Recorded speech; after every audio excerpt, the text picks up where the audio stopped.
Hello, everybody. It's me, Sandy Decade, and here in the pre-Moonbase 2 show, and we're with Big D. Hello, Big D. How's it going, Big D? Yeah, we're going to be talking Transformers again this week. Ooh, what year was it? Oh God, 2012 to 2014. I didn't think it lasted that long. Oh, it says and thrilling 30. Oh, I'm just retarded. Oh no, no, okay, yeah, no, yeah. Thrilling 30 was 2013 to 2014. So the Fall of Cybertron was 2012 to two. Yeah, okay, I'm just stupid. I didn't read the thing properly. Okay, it was. Well, we'll be getting into those little Jimmy Wills. Oh, I have a game that you probably should buy since you have a computer that isn't dog shit these days. You should buy Helldivers. That's a fun game. Have you seen the mod that changes the automatons, the robots, into battle droids, and the mod that changes the Helldivers into different types of clone troopers?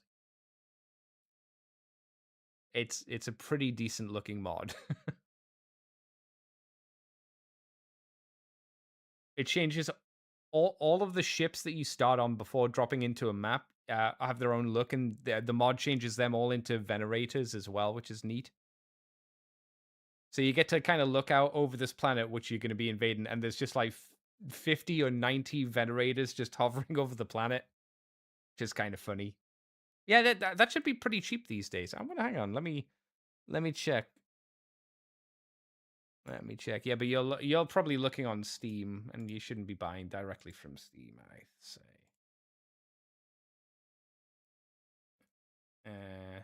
Okay, Helldivers 2. Yeah, you can get it for about the standard version. You can get for like £21. Just isn't bad. That's not bad. Pretty fun. It's pretty fun.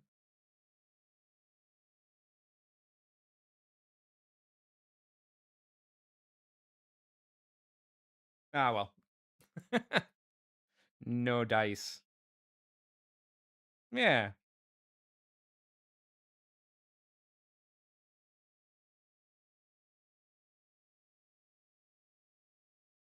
Have you ever played Star Wars Empire at War out of interest? The old game. Okay.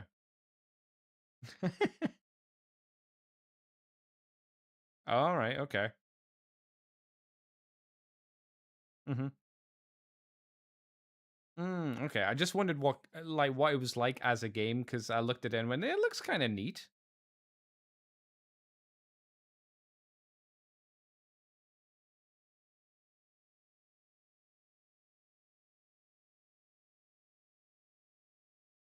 Hmm.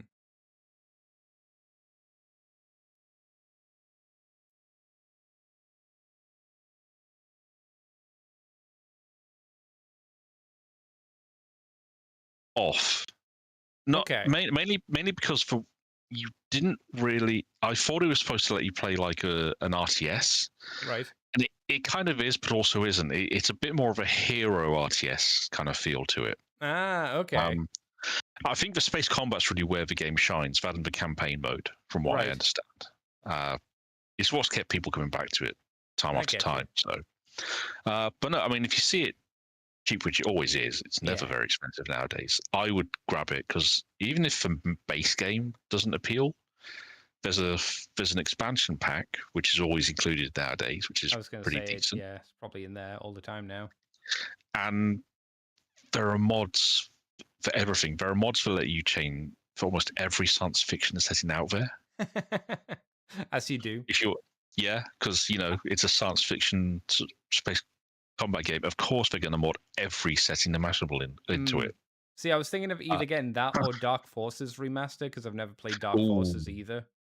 ooh, I want to pick up that because Dark Forces is a game that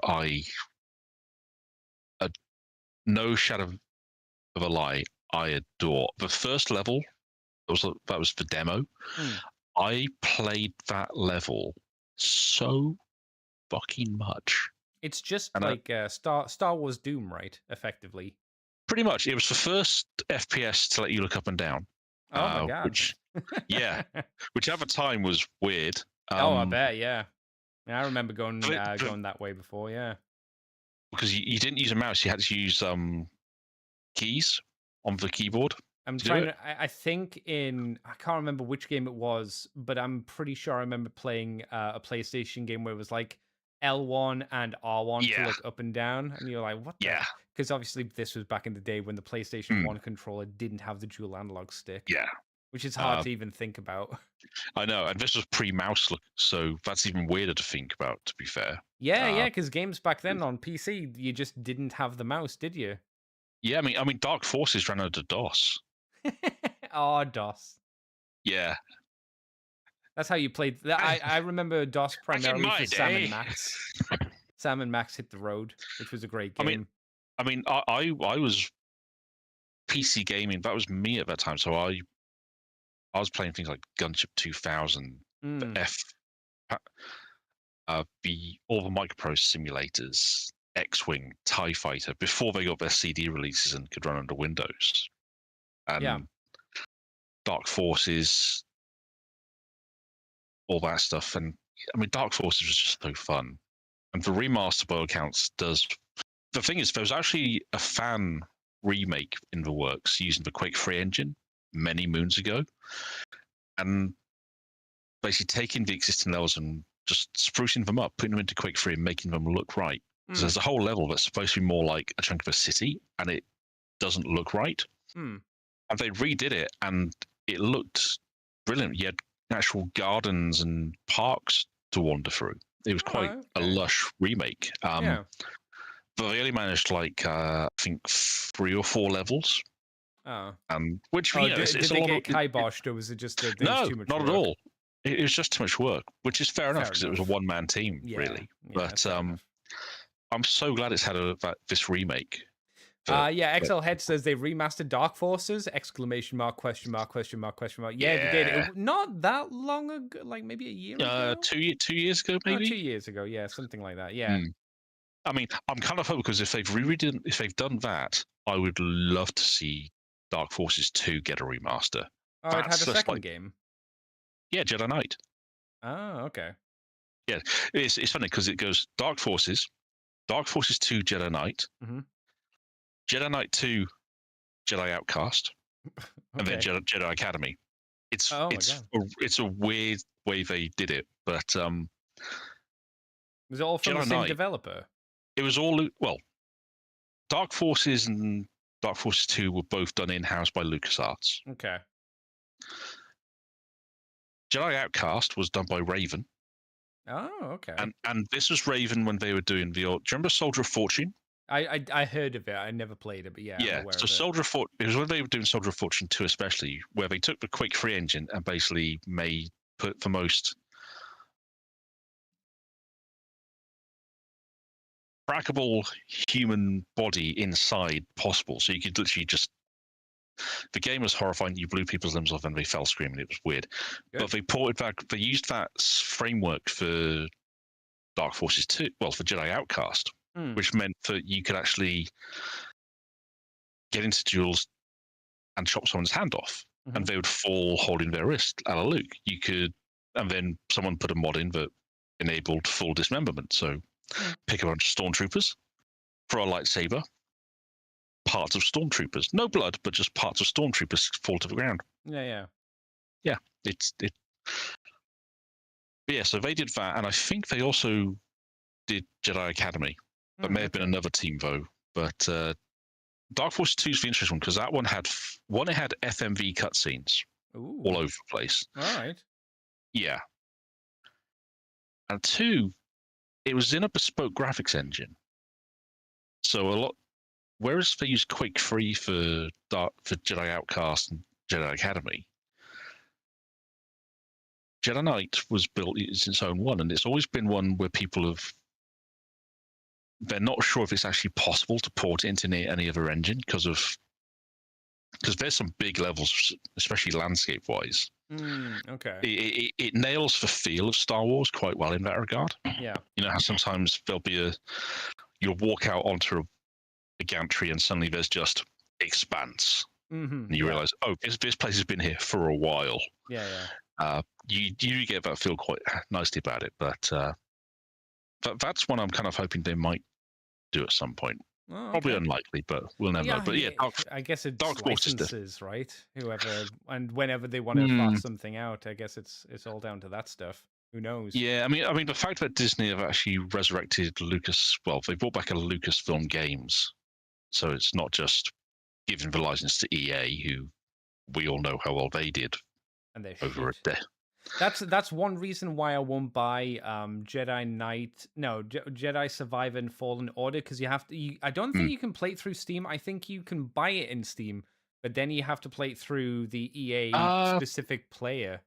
No, if I remember rightly, Jedi Fallen Order will, if you buy the Steam version, it doesn't open up EA Play. Which one, Survivor or Fallen Order? Sorry, Fallen Order.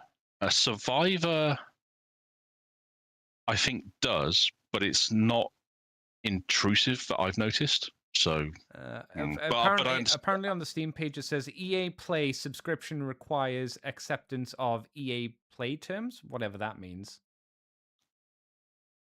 It also says incorporates third-party DRM, EA online activation, and Origin client software installation and background required use. Requires third-party account, EA account, support links. This is why I just don't buy it, because it's just like, that's fair enough. That's fair. I don't want to buy a thing on Steam to then have to have a connection to another thing, and especially EA, which I hate. The last EA game I really loved was SSX Tricky. That game sticks with me. Yeah. It was EA big. It's in the game. You know what the really annoying thing is, though, and I understand your refusal to touch anything but forces you to use an additional launcher. Yeah. And this is an annoyance to EA, not about your attitude, because I get it completely. Sure. I agree with it. I'm just more willing to put up with that bullshit. I always have been. The thing is, Fallen Order and Jedi Survivor are both kind of good. They seem to have okay reviews, not like amazing, but they seem to be okay. They seem to be decent enough. Yeah, I mean, they're basically Star Wars Dark Souls, which that's actually a really good pitch to throw at someone. So, yeah, just a shame, really, that it's EA, folks EA doing EA things, I suppose, right? Yeah, it's a fact that in what they had the exclusive rights for a decade, didn't they? And in that time, we had the 2 Battlefront reboots. Not for remasters, but Battlefront and Battlefront 2, the updated versions, which are actually good games. But again, they suffered from EA bullshittery going on. Yeah, right at the launch, it's just absolute nonsense, which killed the game. Yeah.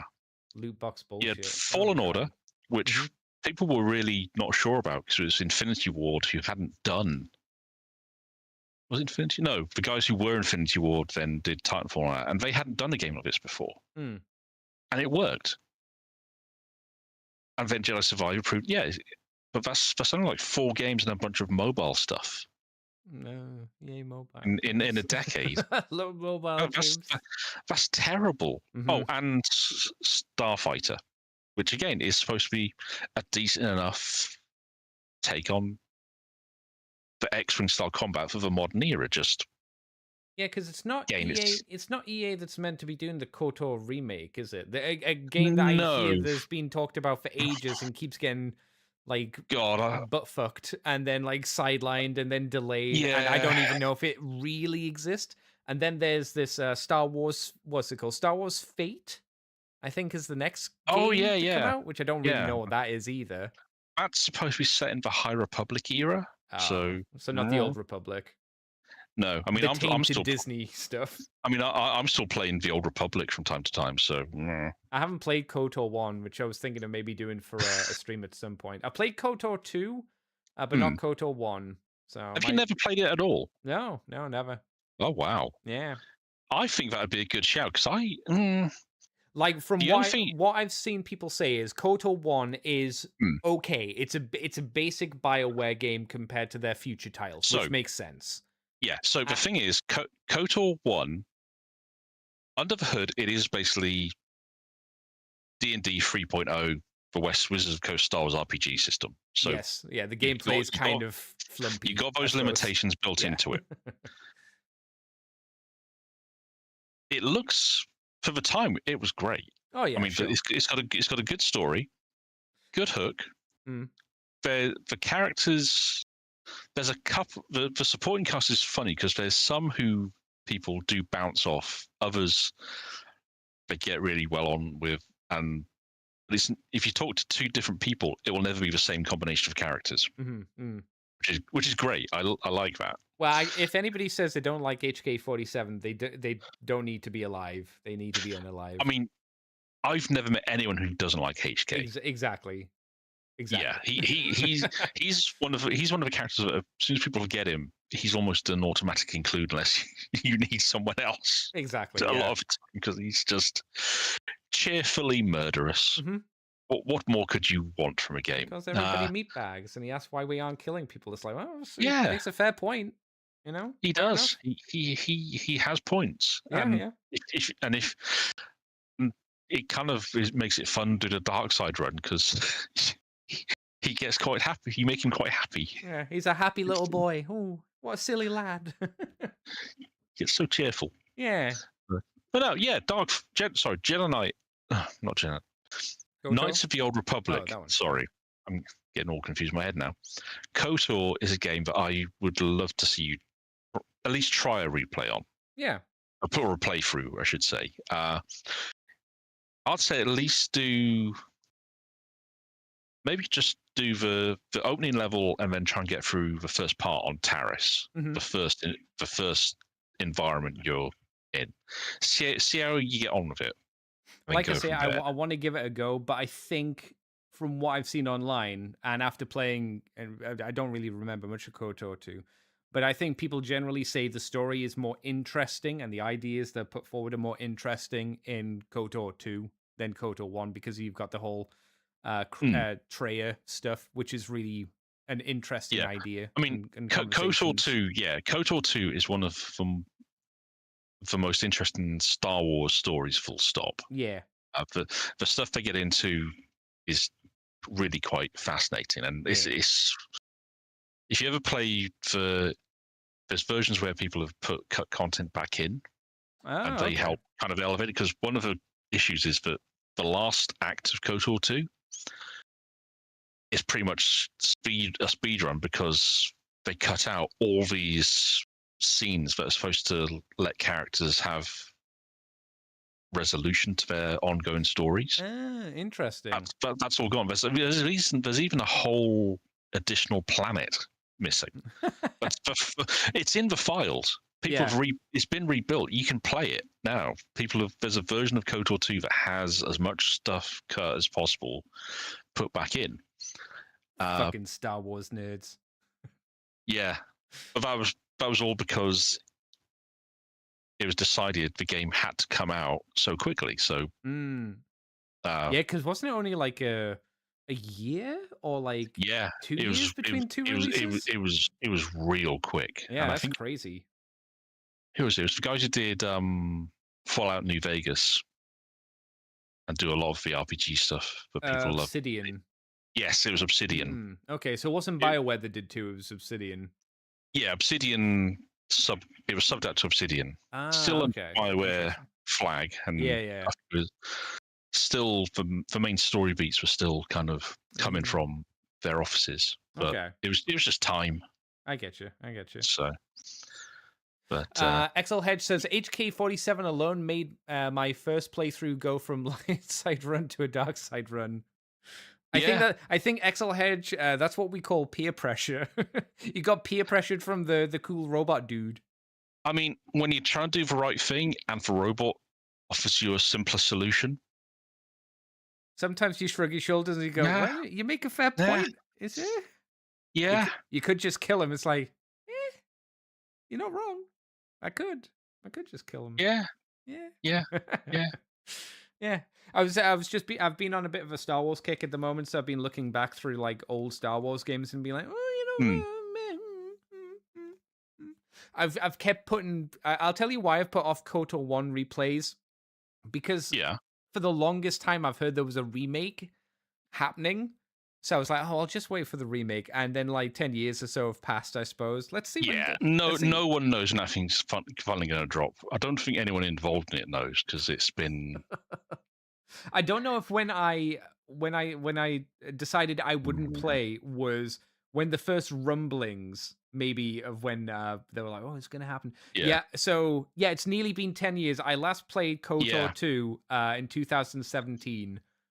So that I must I have would been. say if you wanted to have a replay of KOTOR, you're in no danger of the remake coming out before you've beaten it. Yeah, Freya, that's probably that's As fair. much as I want to see that remake, yeah, you should be fine, mate. Yeah, you're probably right. And in fairness, the remake doesn't guarantee it will be a good remake, because there have been a lot of games that have been Yeah, remade that are just objectively bad compared to their original versions that have had yeah, the and then it's soul like, stripped from them. So, I mean, is it going to be more of an action RPG? In which case, there's a I think word I of think action. I Yeah, think it's fair to say they'd strip the combat system and they'd yeah, make it, I'd argue, a bit more fun and less, hmm. like you say, D&D slash. Because the way I didn't, when I was playing KOTOR 2, I didn't equate it to D&D play. I equated it more to like WoW or like Yeah, yeah. I that mean, kind of it's Guild just, Wars. It's that kind yeah, of style. it's the same fundamentals basically. Yeah, It's a yeah, dice system under the hood. So yeah.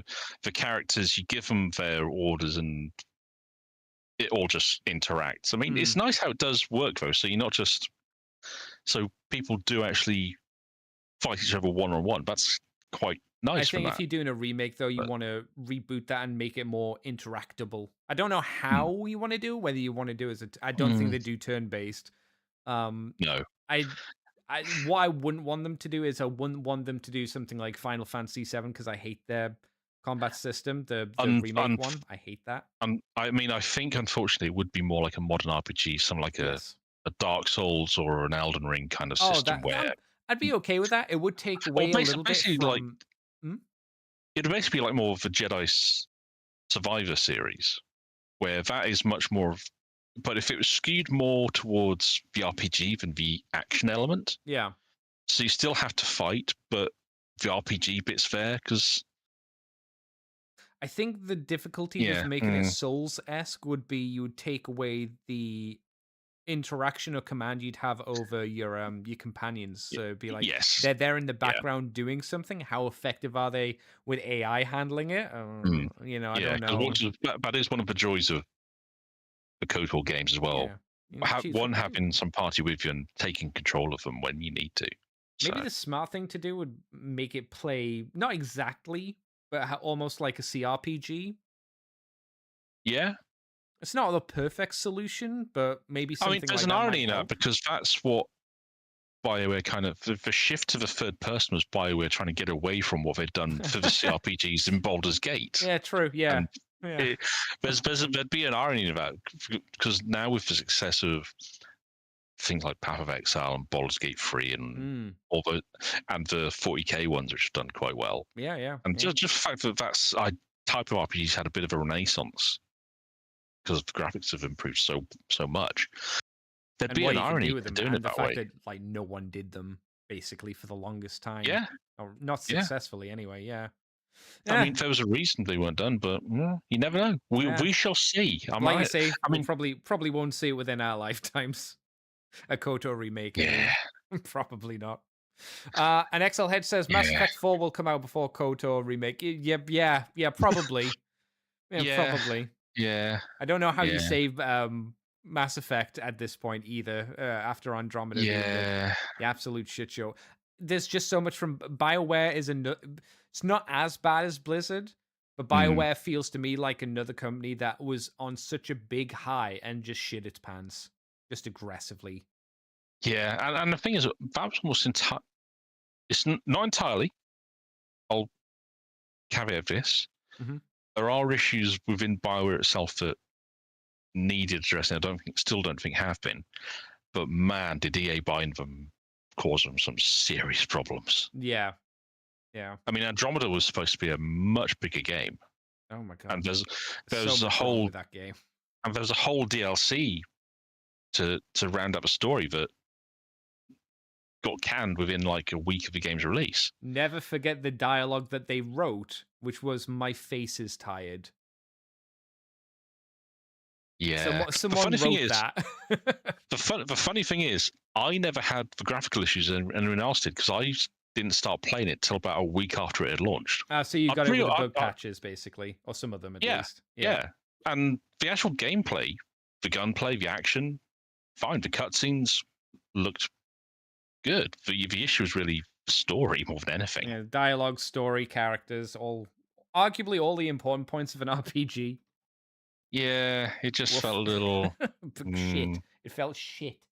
And then they fucked up with Dragon Yeah. Age as well. It's oh my god. Oh, I mean, Dragon Age, I'm still a bit of a because I still think Dragon Age 2 is the biggest missed opportunity they had, because that game. well, a lot of people were really fucking pissed that they changed. Because I played Origin, which I thought was okay. I didn't really love the gameplay, but I know a lot of people were fucking pissed that they changed it from that style, again, the kind of CRPG style, to again they decided to go, oh hey, Mass Effect 2 was popular, we'll just do that. And it's like, Well, the thing is, they wanted a more narrative game, which is fine, and the actual story, I like. The characters, I like. My biggest issue is for 2, you mean? Yeah, my biggest issue with 2, well, there's two things. One is the reuse of environments. All the dungeons, there's like, or the procedural ones you go into, the little ones, all share the same mini map. Oh. But the map doesn't change to reflect where you can actually get to.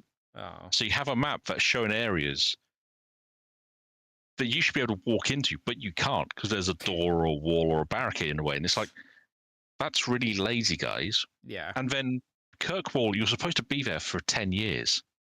The whole point of the game is that after the intro, there's a 1-year gap, then there's a couple of years and so on. The city never feels like it's changing. That's the biggest issue I have. The city itself is really nice. It's a nice environment, but the environments which you're visiting, they don't feel like they're changing over time. Right. And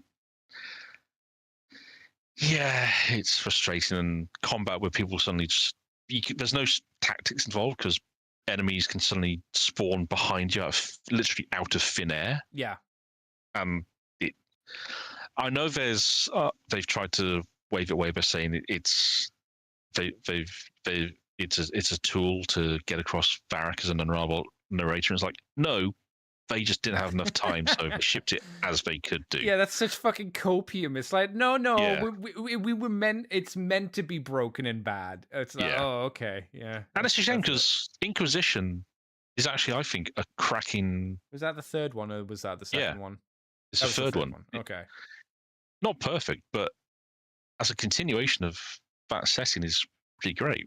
I remember hearing people say Inquisition was probably, let's say, the most fun out of the Dragon Age Inquisition games. I wouldn't say the best written because I don't know if that's true, and it might not be true compared to the first one. But no, the first one is much better written purely because of the amount of variety in the character introductions in the prologues, because just the possibilities in each. The human's the most boring one, and unsurprisingly, but even that still has a lot of interest to it. Yeah, well, whatever his name was, I can't remember his name. I remember the golem. Do you mean the main character? I just mean the main character intros. Oh, I don't really remember that. In the first one, you've got a lot of options to pick from, and then they focused it down for 2. Then in 3, you get a bit more variety to pick from. Right. But that's the writing isn't as well textured as it is in Origins. Okay. For that, so yeah, it's one of those things. We should probably get on and talk about Transformers and get the show started. We probably should, otherwise we'll be here like moaning about video games, won't we? True. All right, let's play some music, baby. Welcome to Moonbase 2.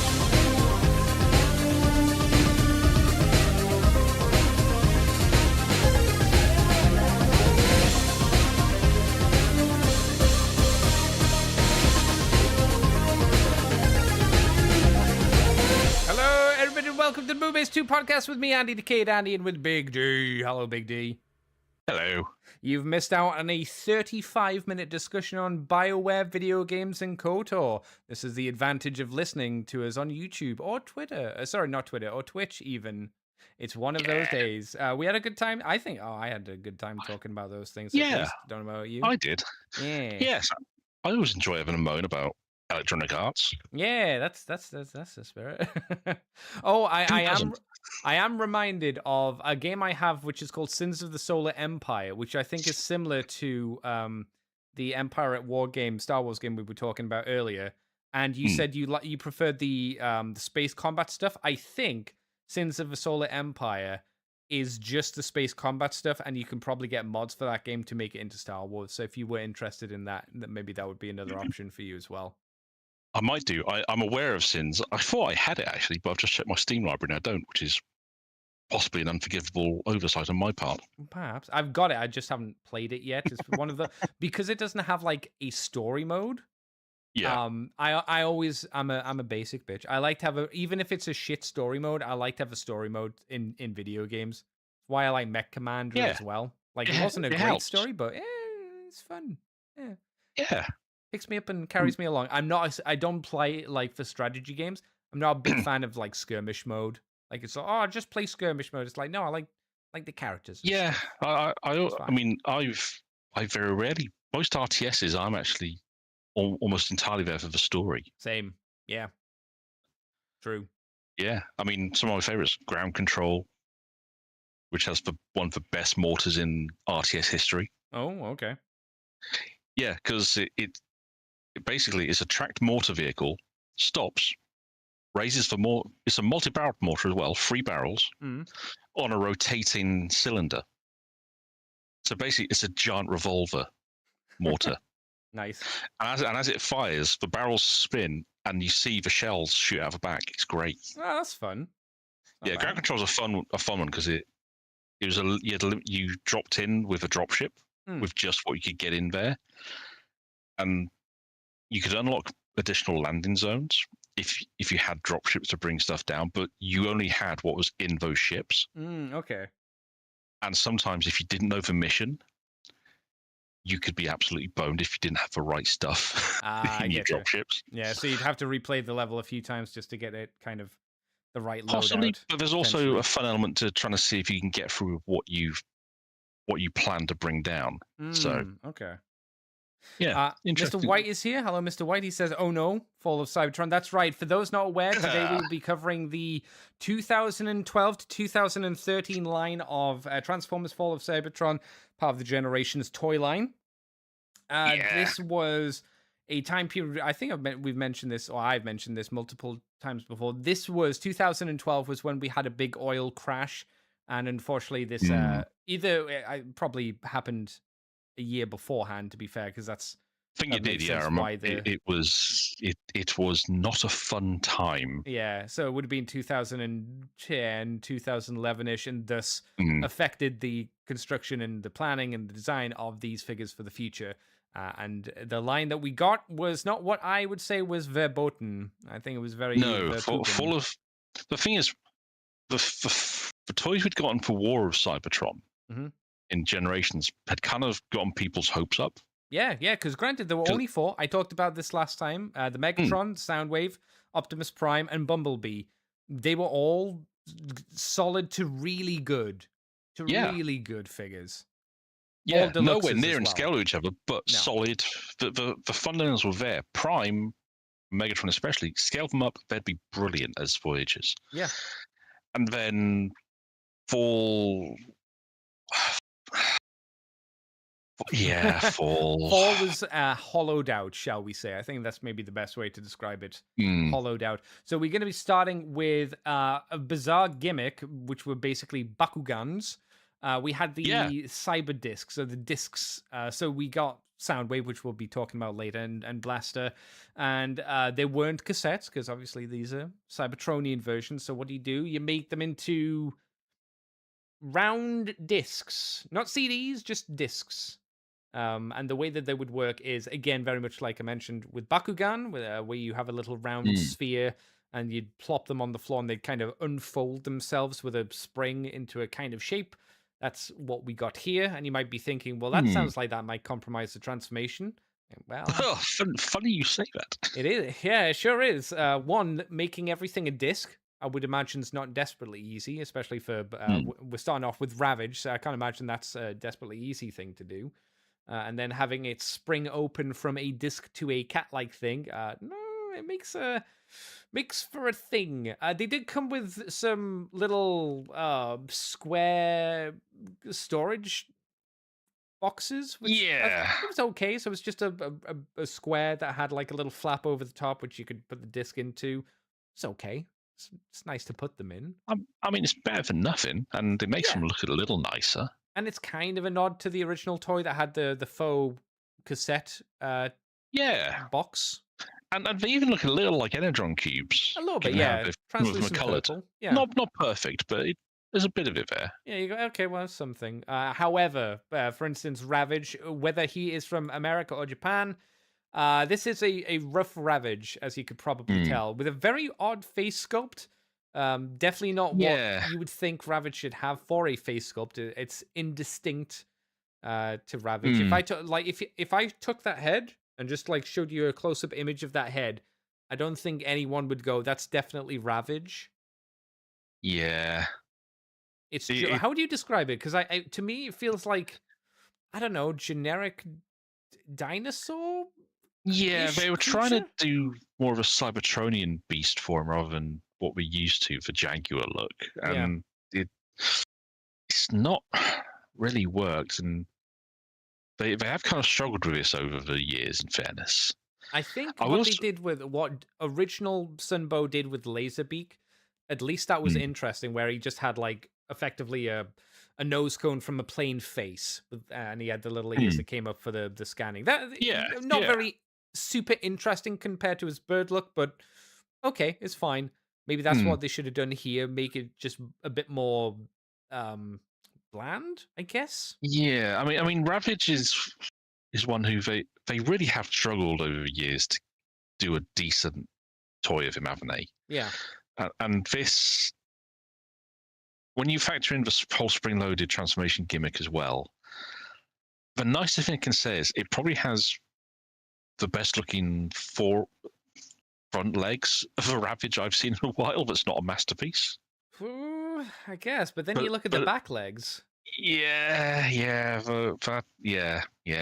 It's like, I think it might not be well loved, but I don't think you can justify Ravage, Laserbeak, or any of the animal cassettes being even remotely animal-esque on Cybertron. I think you have to make them more like small vehicles that transform into a cassette. I think that's the only way you can do it to justify, because it's Cybertron. There aren't really animals on Cybertron. I mean, in more recent years, they've tried to get around it and say that beast formers are still a thing. They're a thing, but yeah, this was before that, and and even then, I'm not a huge fan of Cybertronian animal fauna. It just seems a bit weird.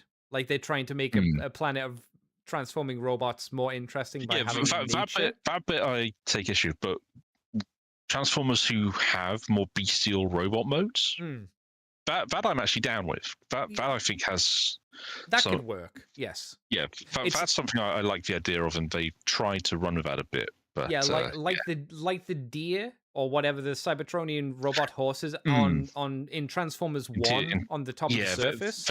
They were a bit weird, weren't they? It doesn't really work for me personally. It's like I see what again, you're trying to make the ecology of the planet more interesting, but it shouldn't be the case. The transforming robots. That's enough, at least for me. We have a message from Mr. White that says, also, a plain thick disc is about a thrilling alt mode as a rock. To be fair, I don't mind the idea that they're discs, because it's the golden disc, which is again a bit of a stretch, and they're cassettes originally. So you could argue, well, what's a rectangle? Rectangles aren't very interesting, which is fair as well. Yeah. I don't mind that. I don't disagree that having a round disc is not the funnest thing, and at least a cassette, at least to an 80s kid, had a practical use in a sense. Yeah, but these Bear. Yeah, it's Yeah, bear. they're an idea that weren't great. Mr. White Mm. also says Ravage has the head of a monster bot. Yeah, pretty much. Yeah, I Yeah, could see yeah, that. I could see that yeah, being on one of them. And Excel Hedge says non-posable, spring-loaded. Only get them if you need Soundwave and Blaster to have cassettes. That's effectively the reason you had them. yeah, It didn't yeah, help that Ravage had all these massive gaps. He had that big butt flap, effectively with the tail yeah. attached, which just kind of floated in the air. The Ravage is just a mess. It's just a mess, and Japan really didn't do anything with it either. It's just the same figure. I can't even tell if I the And paint's the thing different. is, it's the spring-loaded gimmick that really makes it suffer because you could probably get a decent little robot in because they're not small discs. That's No, the they're pretty thing. big. They're decently sized. Would you So say they are about? I think they're a little bit taller. Like if we're talking about height wise, they're taller than a minifigure from Lego, right? yeah, Not yeah, much more, but yeah, they're taller than that. So they're like, how big's a minifigure? Like 2 inches. about that, yeah, So yeah, so the discs are maybe about 2.25 inches tall or something like that. Not much taller yeah, than a minifigure, something akin to that. So you're not wrong. And they're quite dense as well, like quite thick. yeah. About maybe an You could- inch thick or so. mm. I mean, if remove all the spring-loaded gimmicks and take another stab at it, and that could be kind of interesting. You know what people would say? You couldn't do that. And then my counter would be, well, what about the cubes? Now, granted, the cubes that transform from Japan, there's a bit more to work with there because they're a cube and they're a bigger figure. But Yeah, it shows that you can do something with just a absolutely. sheep. So Yeah, I think, like you said, if you could probably do something with these, but maybe you couldn't do it at a Hasbro price point for kids. Maybe. yes, that is, I think, the big sticking point. And I get that they were trying. This was a tie-in to a video game that did have a fair amount of push behind it. Yeah, It, massive it push was, at the time. yeah, and it wasn't exactly unsuccessful as much as Activision. For a Transformer game? I think Yeah. it was for a Transformer game, it's like probably, I don't have the numbers, I would suspect probably one of the best selling Transformers games. Not that I would there's a say huge so. variety to pick from, of course, but War of Cybertron had already garnered a lot of people's attention. definitely. Announcing the sequel, especially because I remember when the launch trailers went live for it, it was kind of a bit of a oh shit. Yeah, we were eating good. Yeah, and so they wanted to have a toy line that did have, and they were this. When I say this is Hasbro always do. They want to have some gimmicks in there when a line is, especially when the line is expected to get a bit of crossover with the younger market, which is what they're a toy company. It's understandable. Yeah. But man, did this gimmick kind of sabotage what could have been fun, because this was the first time we'd really had all a good chunk of the tapes. Yeah. In some form, and oh. So this wasn't really what you'd call the best. This was retooled into Steeljaw as well, which isn't a huge surprise. Wasn't really much of a difference there. The main difference was the head was changed to be a bit more lion-esque. And for some reason, he was molded not only in yellow plastic, but for some reason, white plastic as well. I don't. Oh yeah, I don't know why. Yeah, it's an odd change, but yeah, right, fair enough. So for the Ravage specific disc, that was it. He had the Japan version, which again, no real difference, and then Steeljaw, again, fine. Then we had Rumble, Ravage. Then we had Rumble and Frenzy and Eject and Rewind, who were all the same mold, but then with different heads. This was better than the Ravage. It transformed into a reasonable little robot guy. He's still not very interesting. His feet were a bit on the weird side. The articulation effectively was that of a Micromaster, an original Micromaster, where the arms moved, and that was really about it. The rest was just a transformation. But I would say this was a much better figure or idea, at least a concept coming together than the Ravage was, at the very least. I mean, you can look at these and go, you know what? A few little tweaks. If you could fit a few extra joints in there, that'd be a decent little goober to have doing stuff with. You know what would help? You take out that spring gimmick you mentioned as well. Yeah, and you just had these But with like friction joints and pegs to hold them together. Yeah, that could work. because you can see where you could have decent joints for hips, knees. No ankle rocker, but sure. Where you do your scale, you could fit an elbow joint in there. Yeah. A little bit of work. The head could probably be on a swivel. Probably. Yeah, there's potential, and that's the worst bit. These had potential. Yeah, Ravage. I don't think that was No, unsavable. This one. Ravage. But I think with what they could, the limitations of what they were working with, that was probably the best they could do. But probably. I mean, given that the Frenzy, Rumble, Rerun, Inject, they're much more traditional robots as well. That helps. It's a lot simpler. So, and yeah, they're just more successful overall. Yeah. Fair. Still not brilliant, but were Eject and Rewind from Japan, because the color schemes on them are much closer to what you would expect them to have compared to Rumble and Frenzy, which seems they seem a bit more compromised because they don't look very G1-y color scheme wise. I genuinely don't know, because I don't remember ever actually seeing them on the shelves. I remember seeing the Decepticon ones, but the Autobot ones I don't think I ever saw. That's what I was thinking as well. Let's see. No, it seems to suggest it. No, they were in America, at least. Yeah, because it's got a separate Japanese listing for them as well. So apparently they were America. I don't know if we got them here. Maybe we didn't, I suppose. That would not surprise me, because this was for weird times. That's just how it goes sometimes. Yep. Apparently, with Rewind, he came with Sunder for some reason. Orange Laserbeak. This was it doesn't say anything about a special release or anything like that. So no. Yeah. So the better mold, still not great, but like you said, had way more potential to them. All of these four, so much better. Next up, we have Ratbat, which is a retool of Laserbeak. Shockingly enough, there's also a Buzzsaw, again, unsurprisingly as well. The only real difference between them is they changed the hat from bird head to a bat head. Ratbat is very fluorescent pink rather than purple. Fine. Isn't he just? He's very... He looks like he would taste like grape if he was a sweet, which I'm fine with. He is the hottest of pinks. It's lovely. And again, this is better than Ravage. It feels... It doesn't do a lot. Is what I would say. Like the wings are not what you call flat; they are large chunks of the disc. Yes. And his tail is just again the top half of the disc as well. So the simplicity here makes it a better figure than Ravage. But I think again the robot figures look better as singular entities. Where this looks like something you get maybe at like McDonald's or like in a King Direct. That kind of simplicity. You know? Yeah. I mean, you can look at it and you go, yeah, I know exactly how that transforms. Yeah. There's the Ravage, at least, there's some interest into how he basically explodes into whatever the hell he is. And the robots, it's like, oh, they're robots. Gotcha. The birds and Ratbat is like, okay, yeah. Yeah, there they are. Yep. I mean, they've kind of done the best they can with the limitations of what they're working with. And the price at the time, which I'm sure was low for these figures. Yes.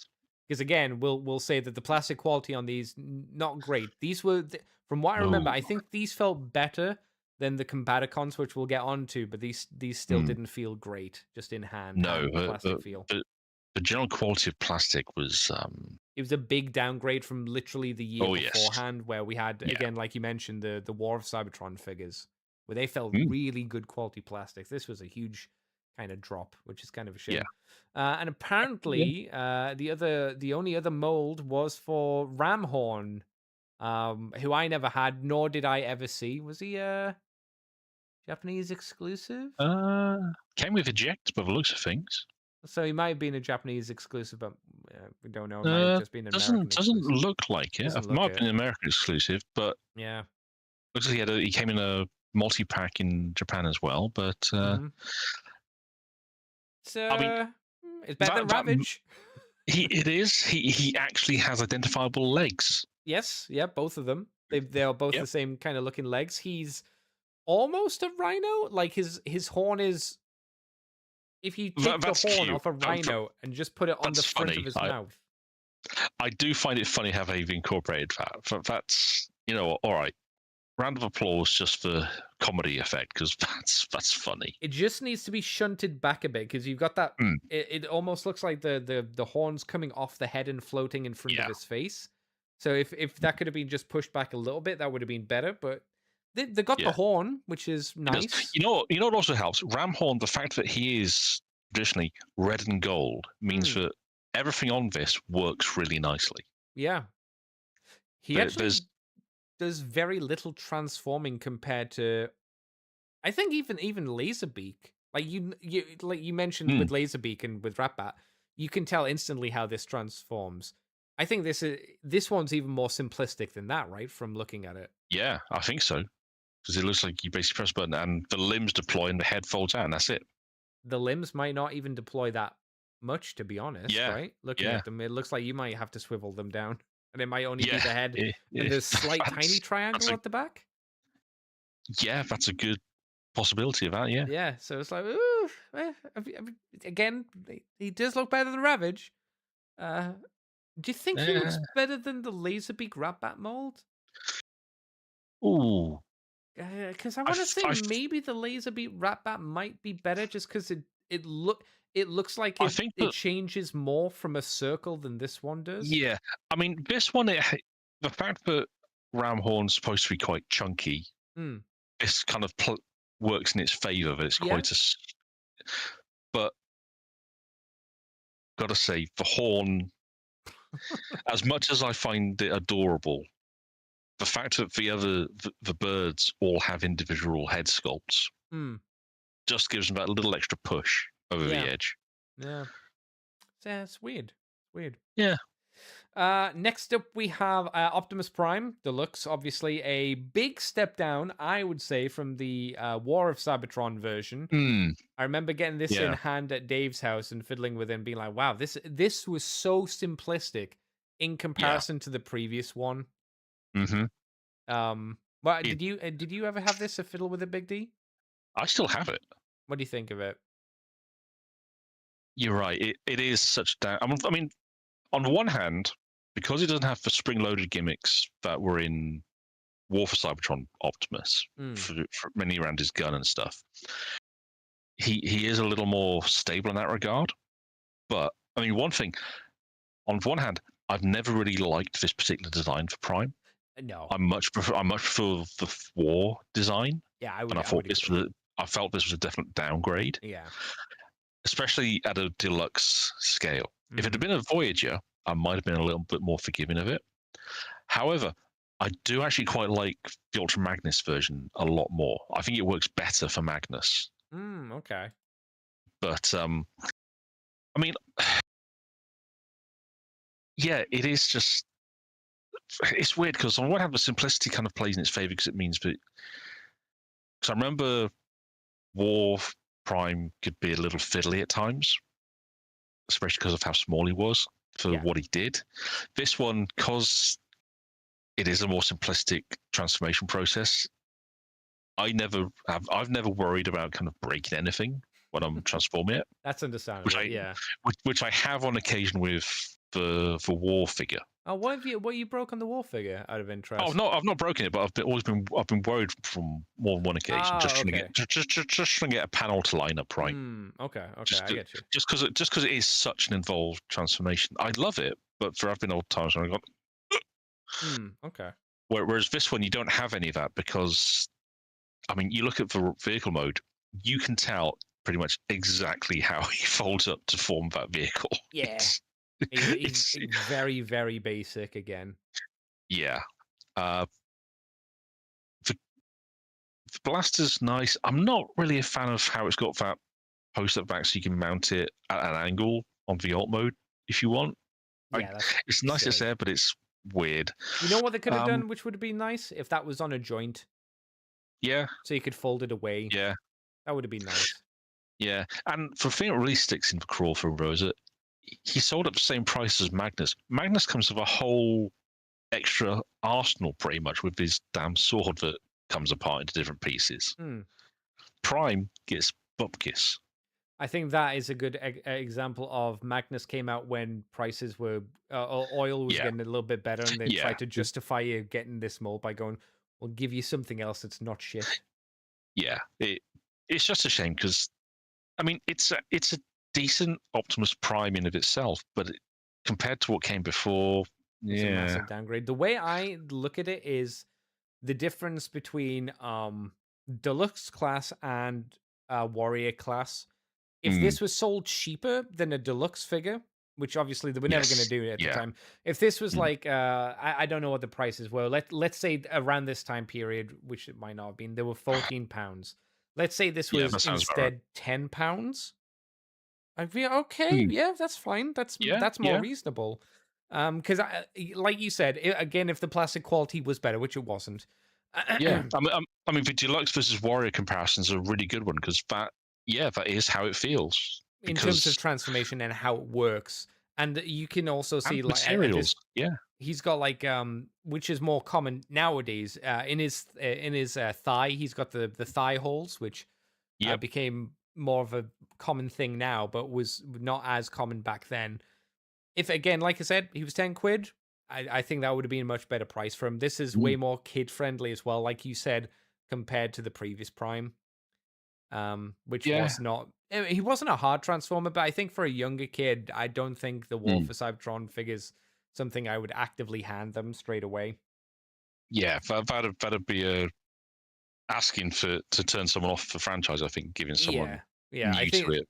This is really good for just like quick transformations at least. This one would be great to give to someone new to the property, just to have a fiddle with. Because a 5-year-old could handle this, I think, easily. Yeah.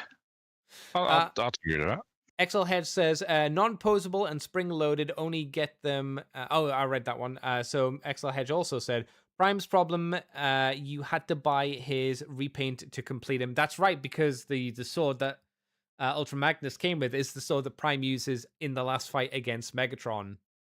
Oh, yeah. I always forget that. Same. I didn't remember that until XL Head put it as the comment. I was like, oh, yeah, shit, that is literally I've beaten that game multiple times, and I always forget. Yeah. Here's a question.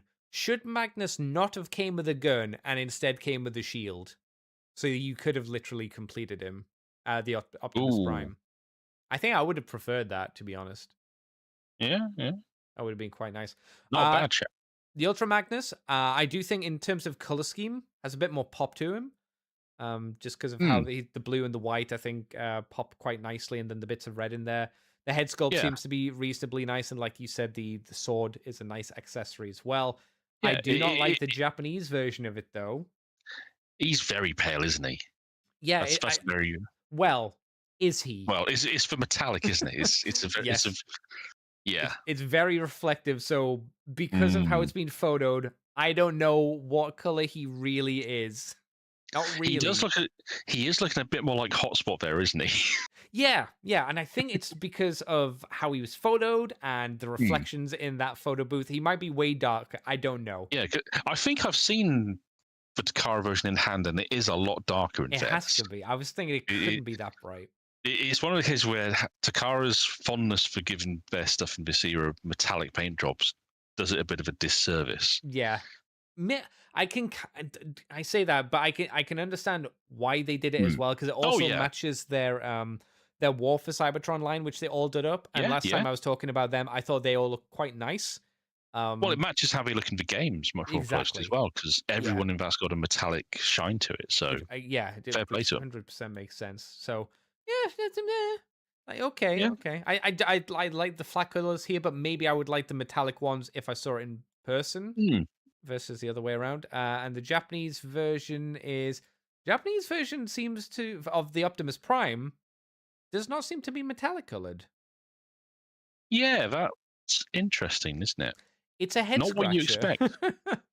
Ultra Magnus, yes. Optimus Prime, no. Maybe they came out in different eras. Prime just seems like they've just whacked the contrast up massively, or the saturation. Yeah.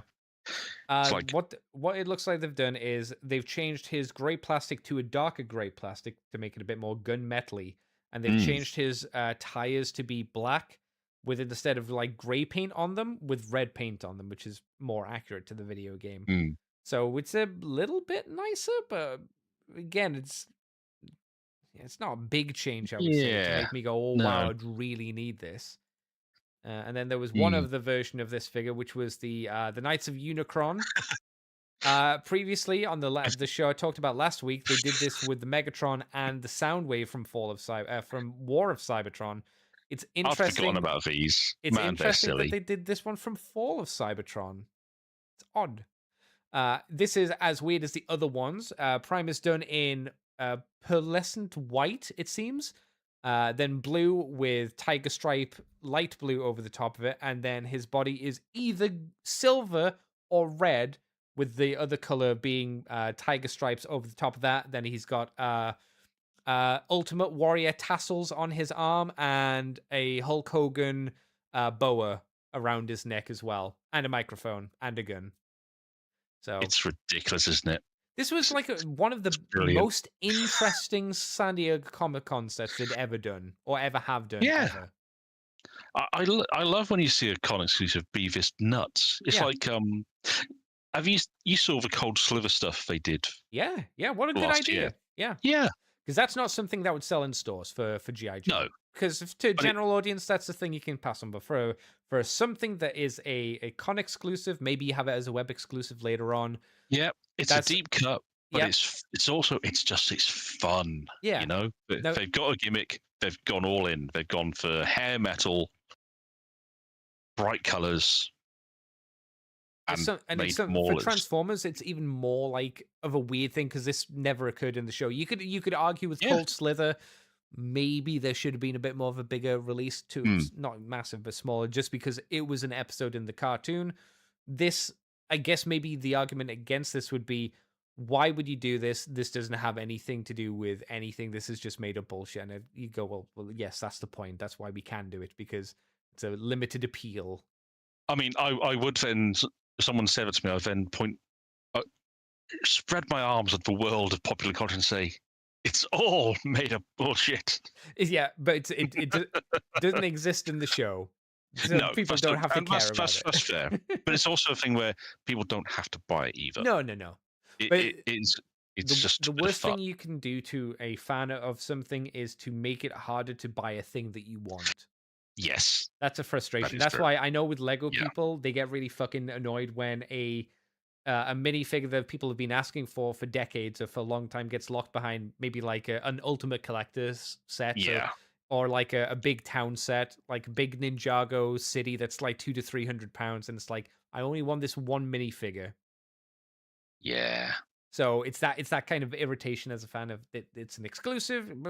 Yeah. It's a difficult understandable. balancing act. It's It really is. It hard to absolutely do. is.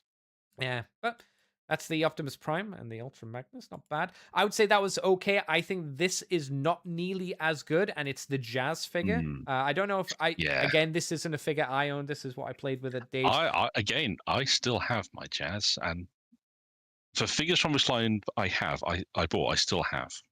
Do you? Well, since you have most of these, I think this will be different when we talk about Bruticus, obviously.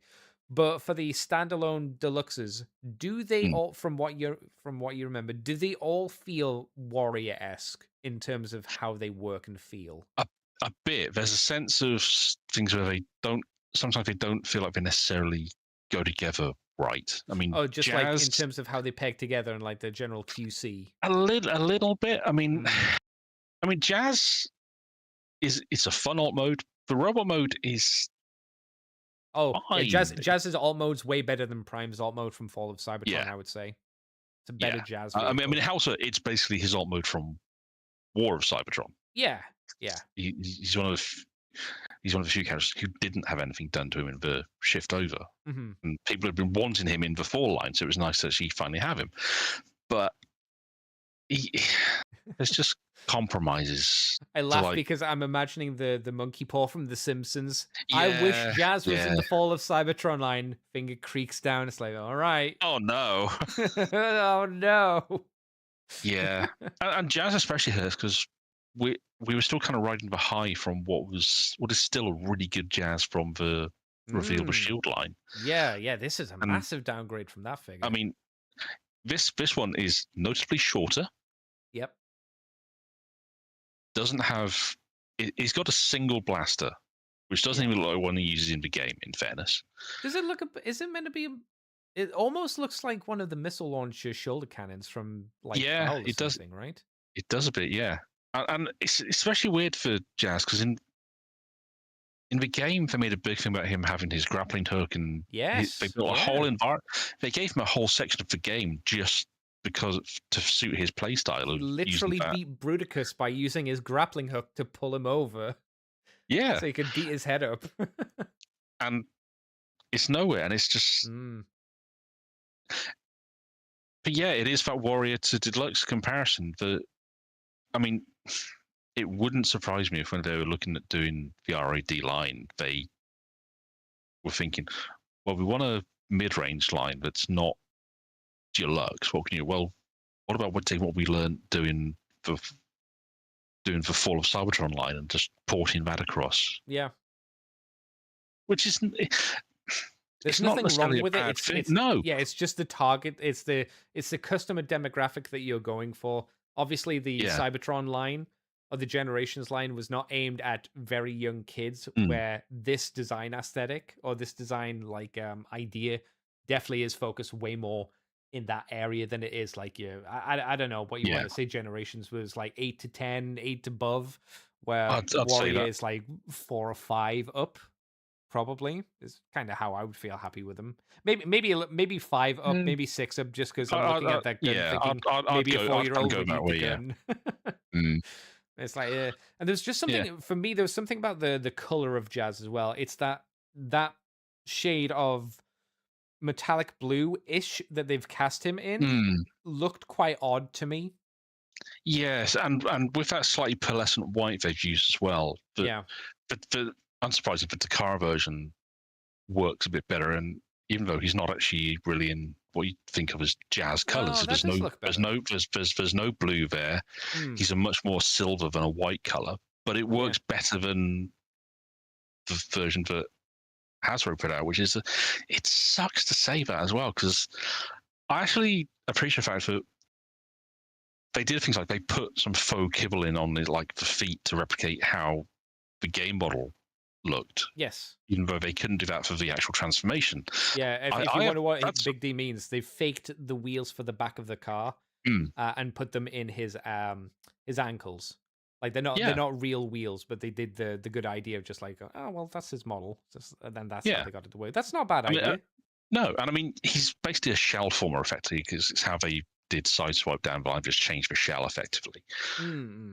But the basics are all there for this. It's just the quality of it just feels lacking, which is a 100%. Shame, because I do like Jazz. I actually don't mind handling this toy from time to time, but you always have a sense of disappointment when you do it. You know? Yeah, it's just it's missing that again a little bit of oomph to it. And you mentioned that he was done into. Hang on, what's this retool? We've got a retool into Generation G1 Jazz, Cloud Jazz. What's Cloud Jazz? Let's show me Cloud Jazz. Let's click on the link. Cloud Jazz. Oh, that's the Japanese one. It seems okay. Yeah. Retooled into Sideswipe.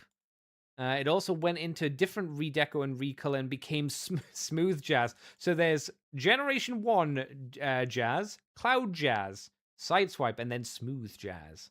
So what's Smooth Jazz? Let's have a look at Smooth. Where the link? Smooth Jazz is Jazz in his Joe Pineapples phase, I feel. Oh, this is the Knights of Cybertron version again. Yeah. Okay. Okay, I like Smooth Jazz looks okay. I think they should have given him a saxophone with a name like Smooth Jazz. That would have been great. What a bummer they didn't. I do find it hilarious, though, that they mentioned that although you really should take the wig off for transformation, you can leave the scarf on. It'll just stick out the back of the spoiler. Yeah, that's pretty fun. It transforms. That's fun. I like that. Yes, he comes with zebra striped legs, sort of zebra stripey, and a mostly blue body. I think the color scheme Yeah. is not as good as some of the other Knights of Cybertron, but this one's it's still pretty interesting. Should Yeah. he have had a different color for his wig? Because his wig is black. Should have been the green color that they've incorporated Ooh, onto the wheels and the bonnet. that could have been fun. Yeah, I don't I know. could I see don't that know. working.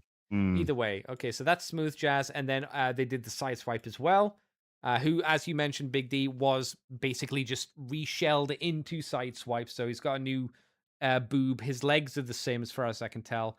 His arms look basically the same. He's got a new Yeah, head but he and a does new have. top of the car. He has the standard gun he came with, and also a humongous cannon. What is the gun? I don't recognize it. It is supposedly supposed to be from the game. It's called the Path Blaster, and it's ridiculous. It's daft. I'm trying to. Wasn't the Path Blaster just like a standard, like triple shot zoom in gun? Yeah, but I think they kind of upscaled it to make it work for a toy accessory. They massively upscaled it if that was the case, because this looks more like a Gatling gun kind of sized weapon. I think I still have it in one of. I know I still have the figure in it, but I've kept the gun off to one side because it's just a good part to have handy to mess around with because it's so stupid. I love it.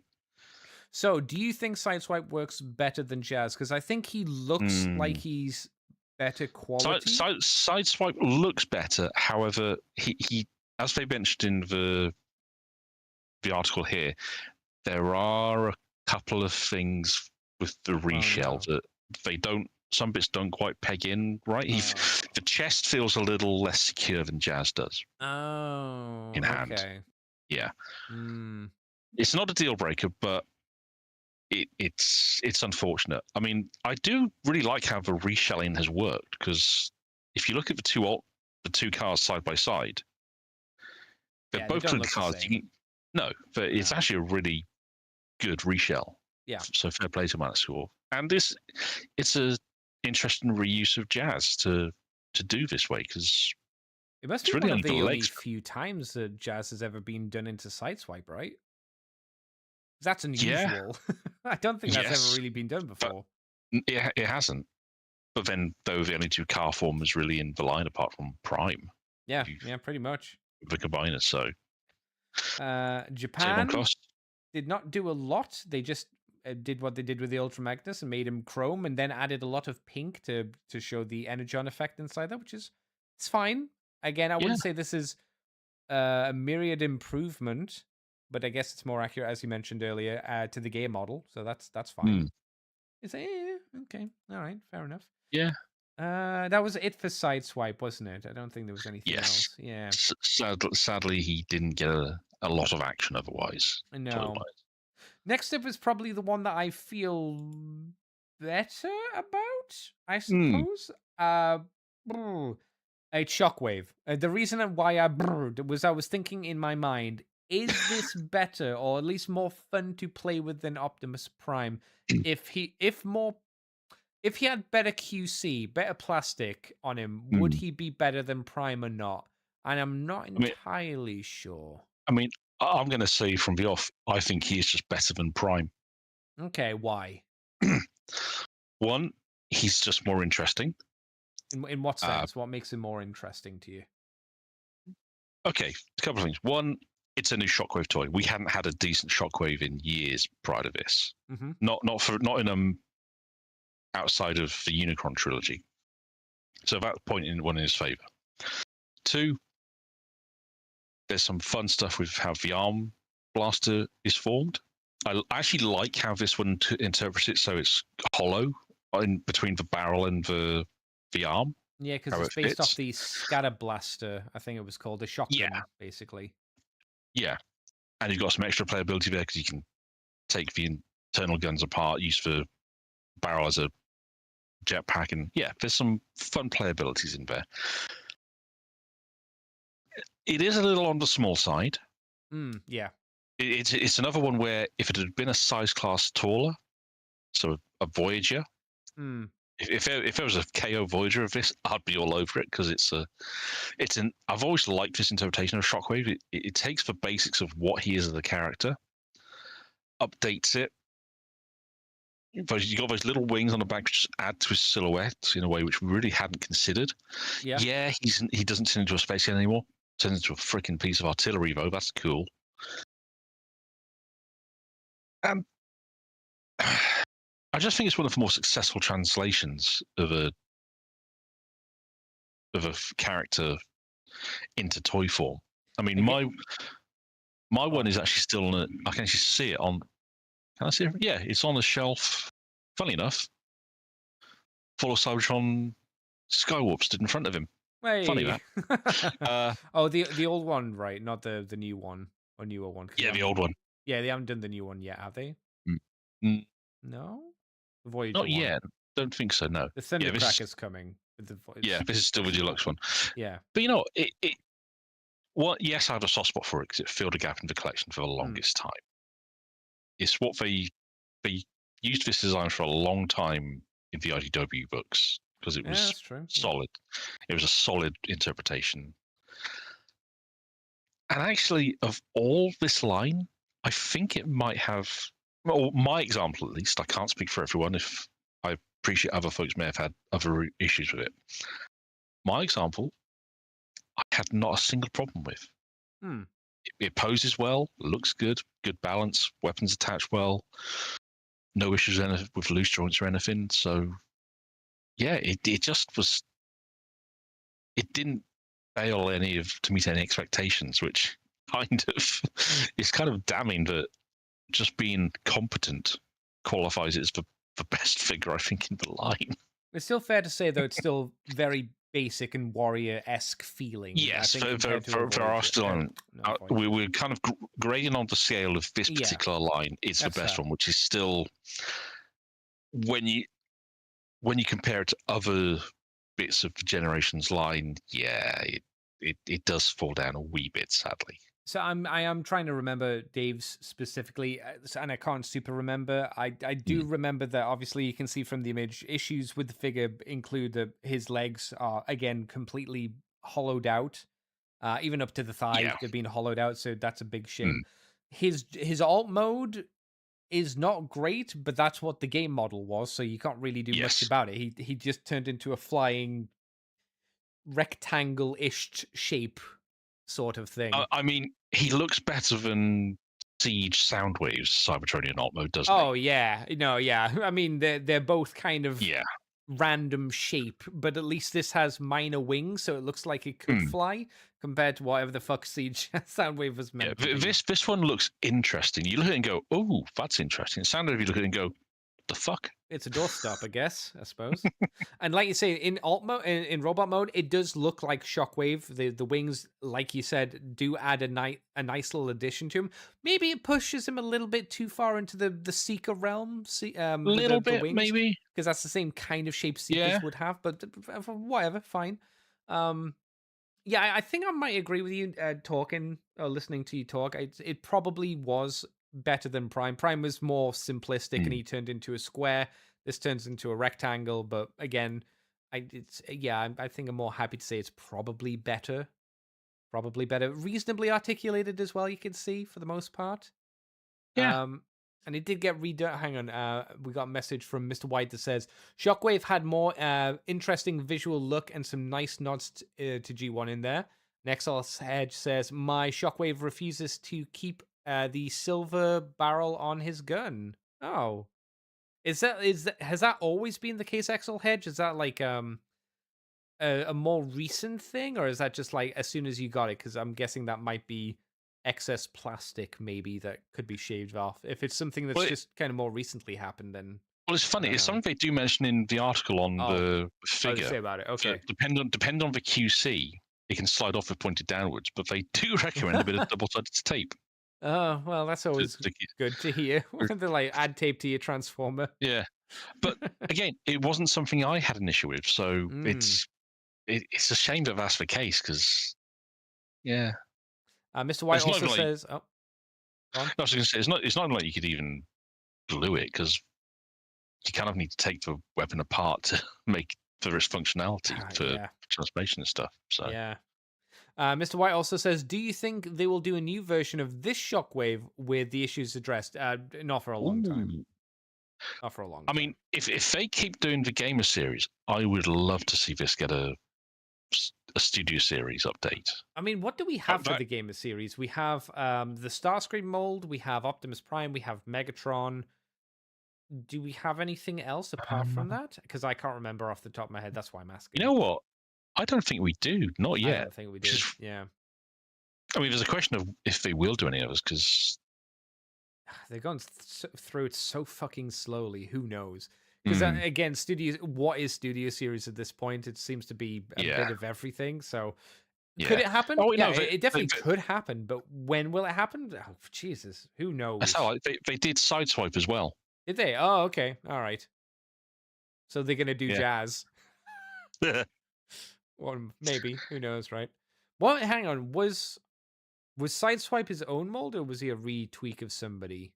Hang on, let me just check. Well, and while you do that, Excelhead says, I mean, Shockwave had to fit into the established vehicle type, so yeah, he kind of just looks like a Seeker. Yeah, pretty much, yeah, 100%. Because he had to be for the multiplayer kind of stuff as well. That kind of idea. It looks like he's the Studio Series Gamer Edition Sideswipe from 2024, so a couple of years old now.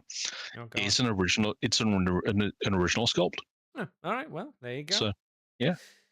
So in terms of redos, this figure got a Transformers Prime figure, shockingly, in Japan, where he was colored even purpler, and his limbs were just painted black. So he's technically got less color on him to try and make him more sort of G1-ish in quotation marks. He also came with an ARMS Micron partner, some sort of scarab, a stag beetle of some sort. And then he also has minor tweaks to his mold that basically are just like the ports and pegs for that ARMS Micron figure and that kind of interactivity. Any thoughts on that? Because it just feels like the same figure, just a bit more purple, at least to me. Yeah, it's not terribly exciting, but it's different at least to the mainline release. So. Yeah. And then there was Air Raid and Brimstone, and apparently his weapon was reused for the Million Publishing mail-away exclusive Infiltrator Starscream, which was it was the deluxe figure of Starscream we'll be talking about in a bit, I suppose. So Firestorm or Fireflight, my apologies, was a slight retooled version of this figure. So the boob was changed, the head was changed, the weapons were thrown away and changed for something else, though he did have the weird little double gun barrel thingamadoodad, which you could then add the sword to rather than the shotgun. Otherwise, it was the same figure. Did you have this one, Big D? Because this is the one I saw quite a bit of. Yeah, I have this one as well. In fact, I got this one before I got Shockwave. Oh, okay. It's a funny one. The sword is a bit odd, but I've always had a bit of a soft spot for the two-barrel gun because it actually is a pretty good analog for the classic aerial bot two-barrel blaster a lot of them had. See, I actually prefer it as they've used it in the first image as a thing on his backpack to break up the silhouette. It does work quite nicely there as well. Yeah. Fairness. The main issue with this is, I remember one of the way the swords go together. One of them, I've never particularly liked the one that goes into the gun. The big one, quote unquote. The singular blade rather than more like the great sword kind of one. Yeah, the one that's just a sword on its own, fine. But the one that basically plugs into the barrel of the gun as like a bayonet has always been. That's right. It's always a bit awkward. Yeah. To be fair, and I don't think it actually has a. I think you can only actually hold it horizontally. You can't actually hold it like a sword. Okay. If I remember. No, it looks like you're right. Yeah. Yeah, there's some weird stuff with how it pegs together. It's odd. I mean, if someone wanted to be really arsey with you, they could say, well, when you combine it with with the other sword, then it can be held like a normal sword, I suppose. And I'd tell them no, because that big sword looks silly. It does. It doesn't look. Especially in the way they've got it positioned, where it looks like the main sword has been opened up like a pair of scissors. I mean, the main sword is actually really nice. I quite like the main sword. Yeah, that's a solid weapon. I think that is designed as. Isn't that Megatron's sword? Actually, it design might be. Yeah, wise. Yeah, yeah, I can't little remember bit. 100%, but it looks maybe like it might have been. Oh, it's based on one used by Megatron and Fall of Cybertron. Hey, I swear I didn't read it. You can check the stream. I wasn't looking at it. Mm. Yay me. But I Yeah, mean, this is as a, not a bad redo, I suppose. It doesn't yeah, really scream Fireflight to me, but or Air it's Raid either. okay. To be fair, it's No, such a weird one. But you I mean, know what I he is? actually He's I a like good the background retooling. character. He's a perfect Oh, background absolutely. character. Yeah. Yeah. I mean, if I have this one, if I had the retool as well, so I could have a couple of Autobot generics in the background, great. But they fill a job really nicely because the way they've redone the chest to differentiate from Shockwave is actually quite nice, even though it looks a bit odd in the alt mode because the Autobot symbol's upside down. I didn't notice that. Yeah, it's because of how it transforms. You can't get away from it. It's just like, No. for a pivot point to spin that around. Yeah. But the fact that they gave him a new head sculpt, new weapons, new chest, that's a lot of retool for this. I mean, it's not bad. Completely unexpected. And the decos, Pretty nice. yeah. It's got a good pop to it. Yeah. And I mean, the Takara one is a bit more cohesive. It looks a bit more air raid-ish. But not so much for it couldn't be someone else if you wanted it to. Well, the thing, you could have both the Japanese one and the American one, and they're both visually different in terms of the paint schemes, and you could easily have both of them and it not be a problem. Like, to me, I know the head sculpt is the same, but because of how they've been painted, they look different. Again, to me, the heads look different. I had to double take for a second and wondered if Japan given it its own head. Yeah, but for what this character is, it's a shockingly decent amount of retooling and repainting. So the only thing I'd say about the Japanese one is I understand that the pink on it is meant to again be the energon kind of flowing through him. It looks a bit odd because he's got red and then he's got pink. And then he's got another pink as well. He's got a really vibrant pink for like in his ship mode. He's got it on the front of it, and then it's a much more bathroom. Let's say woman bathroom pink. You know when you have like a bath bomb. Yeah. Or you go to like I get what you're saying. Yeah. It's like that kind of pink, soap pink. So it's like there's too many different shades that are all kind of similar-ish next to each other. It looks a little bit confusing. Maybe they should have made it just red or darkened it down a bit. I don't know. It's just a little off, I think. Yeah. It's still nice. You can still, like I say, have them all together. Absolutely. It'd be fine. XL Head says, we need a Gamer Shockwave to go with the Gamer Grimlock. Did we get a Gamer Grimlock? I don't think we have yet, have we? We might have. I don't know. I'd love to see one because I've got to start. But when we get to it, I have things to say about that Grimlock. I've no reason to say that XL Hedge is wrong because I can't remember. XL Hedge also says Fireflight was weird because he didn't look anything like that in the game. No, I think he means in the game. I added that, but yeah, that's right. It's very much okay, sure. Yeah, I think they just pulled a name out of the bag because they needed one. So was it literally names in the hat? They went, and his name's Megatron. Quick. No, shit, we can't use that one. Quick, bring me on my bag of names approaching trademark expiration. Maybe it was on a big like spinner wheel and they just spun the wheel and it landed on fire and they spun it again and then went raid or air and then raid. Good enough. I'll do. And the other version of this figure was Brimstone. Yes, for some reason, BotCon decided to use the color scheme from Galaxy Force, Cybertron. Yeah. Which is a great color scheme for this guy. I wish they had better images of him on this website. It's part of the pirate crew. Yeah, it's a really poppy color scheme. I quite like it. Yeah, and they do like the way they've painted the blade is almost in a similar-ish style to the pterodactyl head that he should be using. I'm not sure whether that is intended, but it kind of looks a bit. You could say a Cybertronian, cyber mecha. It's the sort of thing that's got to be. Excuse me. That's got to be intentional. Yeah, but, it has to be. Yeah, has to be. The stupid colors on this guy I really like and appreciate. Mm. It wasn't enough to obviously make me go, yes, I want that pirate box set, but I look at it and I'm like, it's pretty nice. To be fair, that box set wasn't bad, because if I remember, that was the set that had Pounce and Wingspan from the Viacon mold. The Viacon car and the Oh Viacon yeah, plane. I remember seeing those when they You know, revealed them. Yeah, Dave had that's those, and they were very cool. And this, I think, was very nice as well, to be honest. actually some of the decos they've gone through. So let's see, but it was better Cannonball based on Red Prime Alert, RD was it? Ratchet.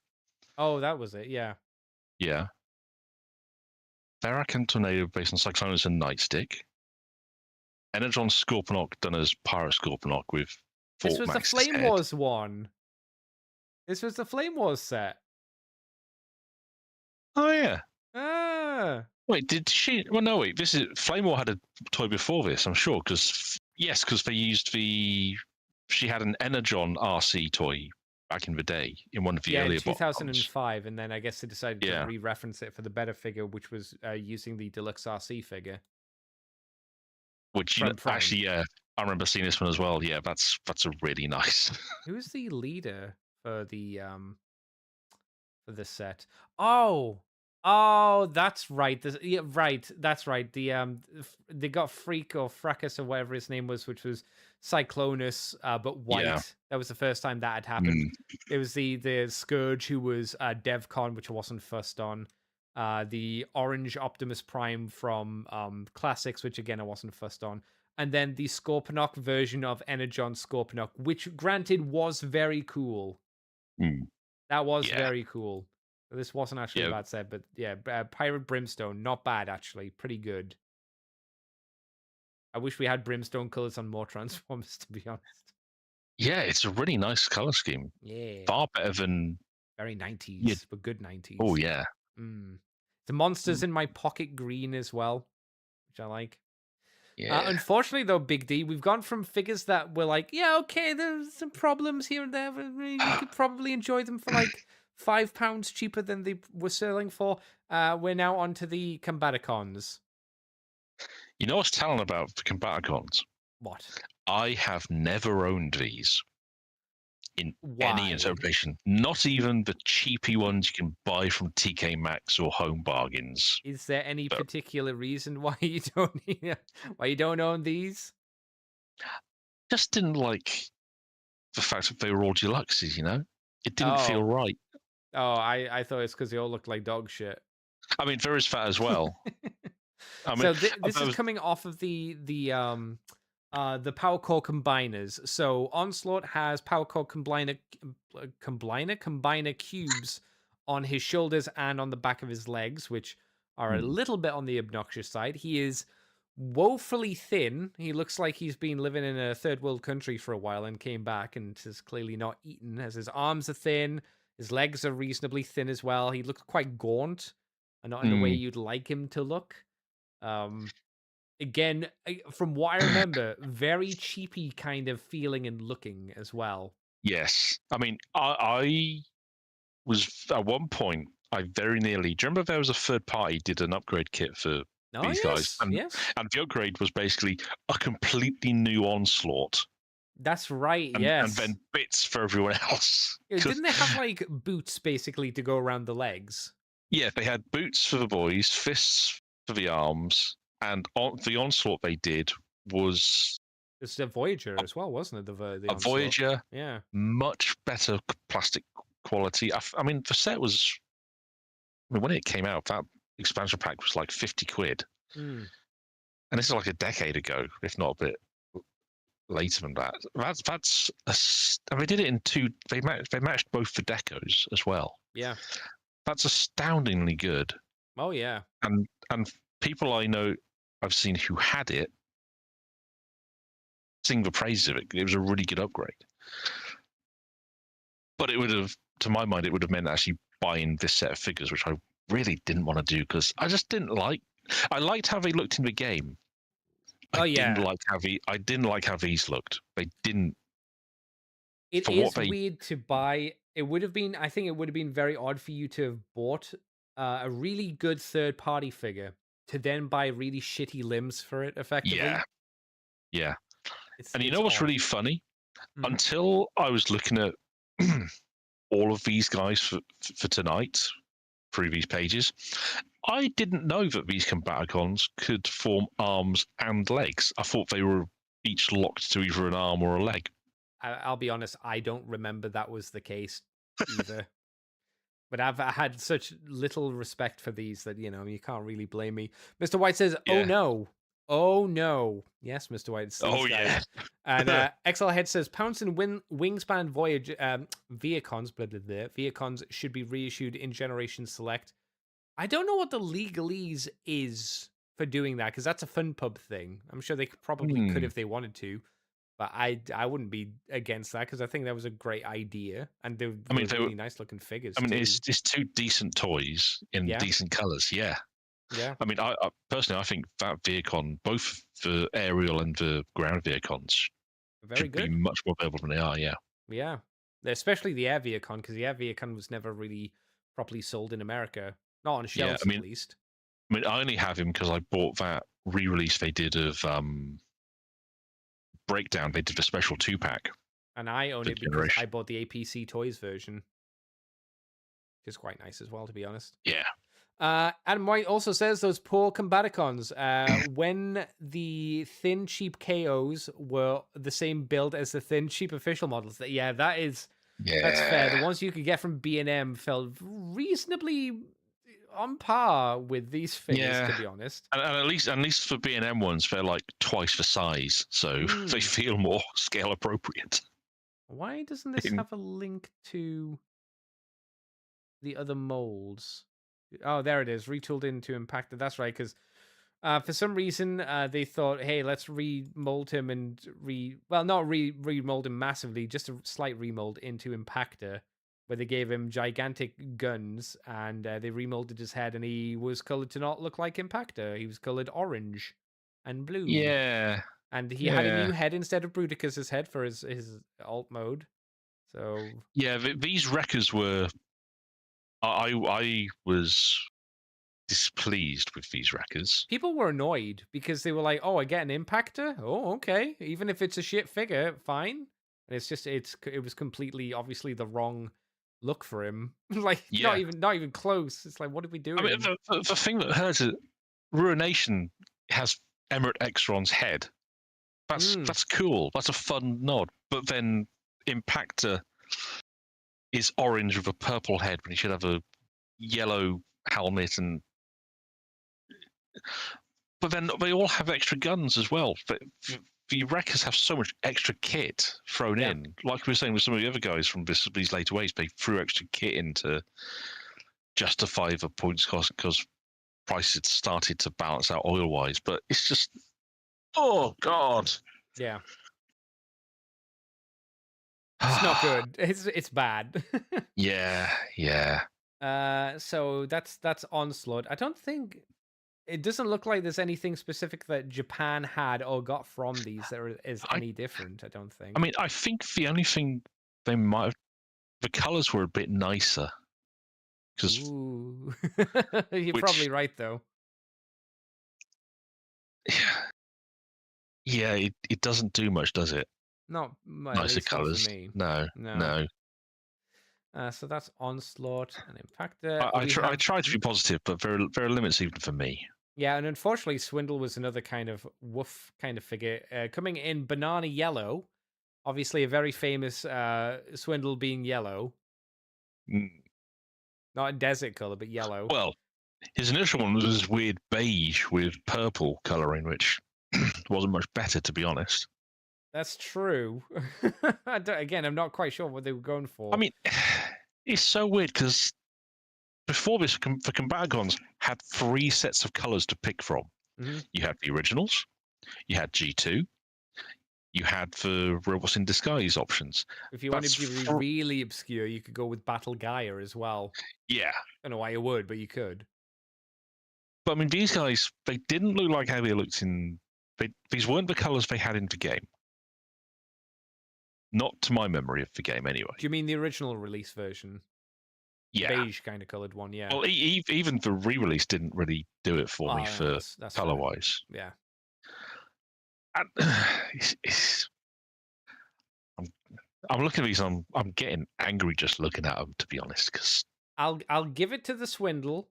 His alt mode is reasonable to what I remember Swindle's alt mode being. I will give But it I don't know that. if I don't know if that's true. That could be completely wrong. I can't remember his Nope. alt mode off the top of my head. I mean, I think the alt modes are where these guys all succeed better than the others, which is not great No, when you no. sort of think about it. This, I mean, this was the first kind of mainline combiner team in ages. Yeah, this was their big kind of push from Power Core Combiners to be like, okay, Yeah, we'll put it in the main line. We'll do someone important, which is obviously Bruticus, which the fans will love. We'll base it off the cool point in the video game, which everybody again loved because it was the Bruticus fight where you played as him. And it's like, well, this is what you get. It's like, oh, here it is. He does have Shockwave's gun though. It's just in a much shitter version. I think that's the Scatter Blaster shotgun. I'm pretty sure it is. It's just it looks way worse. If anything from this line kind of highlights how they just didn't have the budget to do what needed to be done, it's these guys. Yes, it really is. During a period of economic decline or problems with oil, perhaps making combiners was not the best time to do it. I think. But I get why they did, because, like you said, in the game, it was one of the most memorable sections. Well, how can you do a Fall of Cybertron line without doing Bruticus? That sounds silly. I mean, I say that, but they didn't do Megatron, so what do I know? That still blows my mind that Megatron didn't even get a re-release for this line. No. Even if it was his old War for Cybertron figure, it is weird that they didn't do. Maybe it's for the best they didn't do one. Sure, you could say that. I mean, he is one of the few characters. Much like Starscream didn't change the design between the two games, but he didn't get a toy for the previous line, so it makes sense. Yeah. But it's maddening, the choices, and I get that some of it wasn't within their control. They're outside. They probably had some stuff dictated from on high that we need these characters in there. I get it, but man, it just makes my head hurt. XLHead says, I had the San Diego Comic-Con set. While the limb bots were all the correct colors, Onslaught wasn't. You had to buy the retail one to get the colors of the individual bots, but use the San Diego Comic-Con Onslaught for Bruticus. I assume for a more accurate Bruticus. Well, that's just retarded, to be honest. But sure, at that point, why not? Why not? Yeah. Also, XLHead said, no one wants Autobot Ruination. That's right, because that's the name of the Impactor. I don't know why they called him Ruination. Why didn't they come up with a brand new name? Because it's for Wreckers. They were trying to keep with the vibe. The name was already used. Yeah. Even just like a lame name like Wreckage would have been better. Yeah, I mean, they were really struggling to try and make the Wreckers fit into the Combaticons, to be fair. Oh, yeah, definitely. Let's be brutally honest about this. But they had no business trying to turn the Combaticons into the Wreckers. No, it was a stretch. Especially when the Wreckers, actually, no, Roadbuster is the only one whose colours kind of fit. All the others, their colours are so wrong.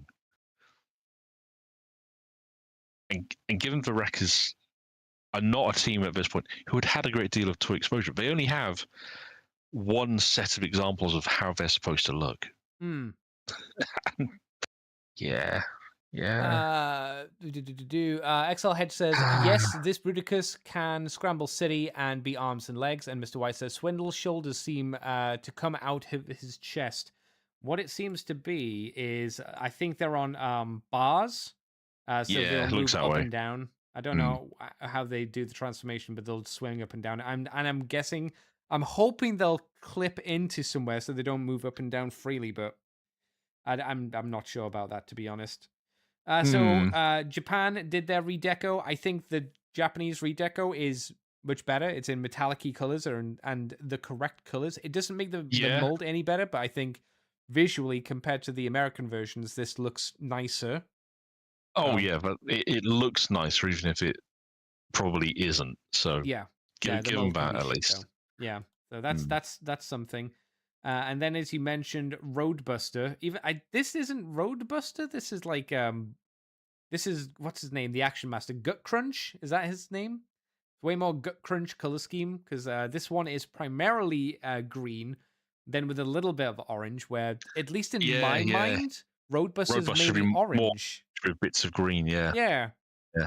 So it's an odd choice. It's like, okay, they do have a new head with him, which I assume looks like it's probably Roadbuster-esque, but it's not in orange either. It's in grey plastic. It So that's again why. Why? Odd. Like, yeah, sure. Okay. This is a line that if there was any part of Transformers toys where I could talk to a member of the design team about and just ask them questions, this happened? would be the line. Yeah. Why? I can't imagine anyone involved was really happy with how these turned out. Not really. No. Vortex is. Oh, sorry. You have anything else? No, just more bitching. Next up is Vortex.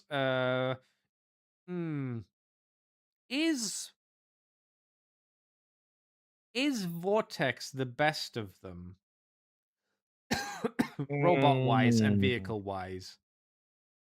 In terms of accuracy, I think visually he might be. He might be. I can't speak for how stable the robot stands because I'm concerned about the legs. Yeah, that's out the window. Let's not worry about stability. In terms of overall, from the ones we've looked at so far, I think you might be onto something. And that's only a maybe. Like, if someone again was to push back and say, no, that's not the case, I'd be like, fair enough. I'm not going to fight you on it. I don't know. The second version of him in red and blue is odd. This feels more like a G2's color scheme, but I don't think it's meant to be. Yeah. He reminds me of another character, but I can't for the life of me think who. Well, it's almost G2 Swindle's colors because G2 Swindle was like red and had the purple like camo on him, if I remember. So it's almost that. Why am I looking at his chest and thinking Zool? Oh, it's definitely a face. There's definitely eyes there. There's no real... Because the sword's in the way, I can't tell if there's a distinct mouth area in the groin, but he's definitely got eyes on his boobs at the very least. He's definitely got that. Japan did do the correct color scheme, and again, that doesn't look too bad. The legs are a bit shit, because the legs are basically his shins are the front of the helicopter mode. But yeah. I'd say he's still probably the best out of them we've looked at so far. Question mark? I think he might be, yeah. Again, not a high bar, but, you know. And who is he done into? Whirl, I'm guessing? Whirl. Yeah. There's the link for Whirl. There it is. I mean they gave him the right head at least, but how can you get the color scheme so wrong again? I mean, they have kind of the right blue in there, but it's on the wrong bits of him. Yeah, he's meant to be baby blue and dark blue, and he's primarily baby blue, and he's mostly orange here. I was gonna say because the consistency with the color scheme, but it's not because Roadbuster was mostly green. This is similar-ish or close enough to being similar to Impactor in terms of his colors. I mean, I think they did. I'm trying to think. I want to say they did use that orange as a bit of a connecting color for the rest of them. What a terrible idea, though. I know, right? The new head sculpt's fine. It's obviously a little on the small side, and again, it doesn't really work for Whirl, apart from he's a helicopter. I'm looking at the others.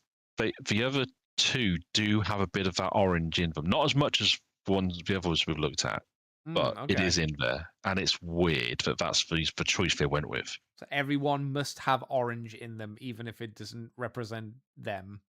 Yeah. Excellent. Yep. Okay. Oh, I completely forgot that in the combined mode, their hands, they were almost doing a Nazi salute, just with the hand at the thumb at a slight curve. Oh, that's like flat palm hand, but then with a curved thumb at the bottom, so you could stick something in there. I don't know why you wouldn't. Maybe it's because of the space inside where they would put in the hand. Yeah, that's unfortunate. Yeah, it's odd looking.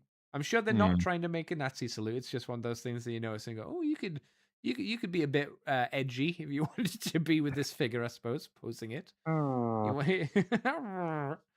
Yeah, so that's Whirl. That's another one. Brawl again is almost okay. The vehicle mode is pretty much what you would expect. The problem is he's just way too small, and again he's really gangly. His his legs are really thin. But again he's almost correct. But again, I'm pretty sure he doesn't feel close. good. Yeah, I'm pretty sure he still feels like dog shit though, right? In terms of QC and all that jazz. Yeah, it does make me laugh when they mentioned that his arm is he's the only one of these guys that forms an arm and doesn't have an elbow. Oh. So he's literally just, oh, my arm's locked in place. Yeah, he really is like a G1 Scramble City Combiner then, because they didn't have elbows either.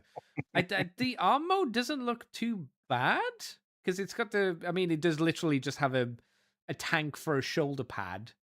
But that is quite funny, to be fair. But... Yeah.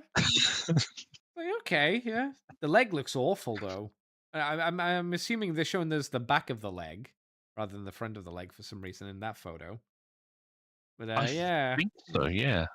I don't see a weird. picture of the Japanese Brawl either. So I'm guessing that it's just the tank, but what if metallic-y? So it's probably a bit nicer to look at again. No, I think it's this brighter color they've used. Oh, I don't know. I don't care. I hate it. Twin Twist is the last of the Autobot versions. He has, again, ridiculously silly drills and a new head. Is that Twin Twisty head? It looks kind of generic. I mean, at least they gave him the drills, but it's weird because he's for probably supposed to be white. That's what I thought, yeah. And Topspin's supposed to be blue, and they've made Twin Twist the blue one and Topspin the white one. And obviously, like you mentioned, he just has random orange all over him. So maybe if you made the orange parts white, he would have looked a bit closer to at least his brother's color scheme, and even that would be a little bit pushing it. But okay, yeah. And again, that drill attachment is actually quite an involved extra bit of kit. That's actually quite nice. Yeah. All of these extra bits that they've given to the wreckers are pretty nifty bits of kit. I'll mostly agree with that. My criticism towards that would be it feels a bit like a Mattel Batman toy where it's like Batman Arctic shotgun, and he's just got a weapon that's like 5 sizes too big for himself. I will give them some credit as well. The gun that's mounted on top of that drill kit is actually a pretty decent replica of Twin Twist's G1 gun. The little light grey one, or this medium? The little light grey one. Okay. I'll take your word for it. Yeah, sorry, I the jump starters were two of my first Transformers, so I kind of remember. And then obviously the combined version of these figures was into Bruticus. Oh, sorry, did you have another one? Oh, we got Blast Off. We got to do Blast Off, and oh Lord, that's some unfortunate plastic they've used, isn't it? That coloration is Which one on the slightly almost? I think it's meant to be beige, but it looks fleshy colored in these washed out photos. Yeah. Or do you mean the blue one? No, I mean the one that's all fleshy colors and. I think that's a washed out photo. I hope it's a washed out photo, because otherwise that is very unfortunate. I don't remember much about what Blast Off looked like, but again, okay, yeah. I don't know why blue though for the repaint, and the head sculpt looks weird. At least in this blue version's photo, it doesn't look like it's his head. You know? Yeah. This is such a weird set of figures overall, isn't it? Clearly, they have no budget, as we've talked about many times before on the show.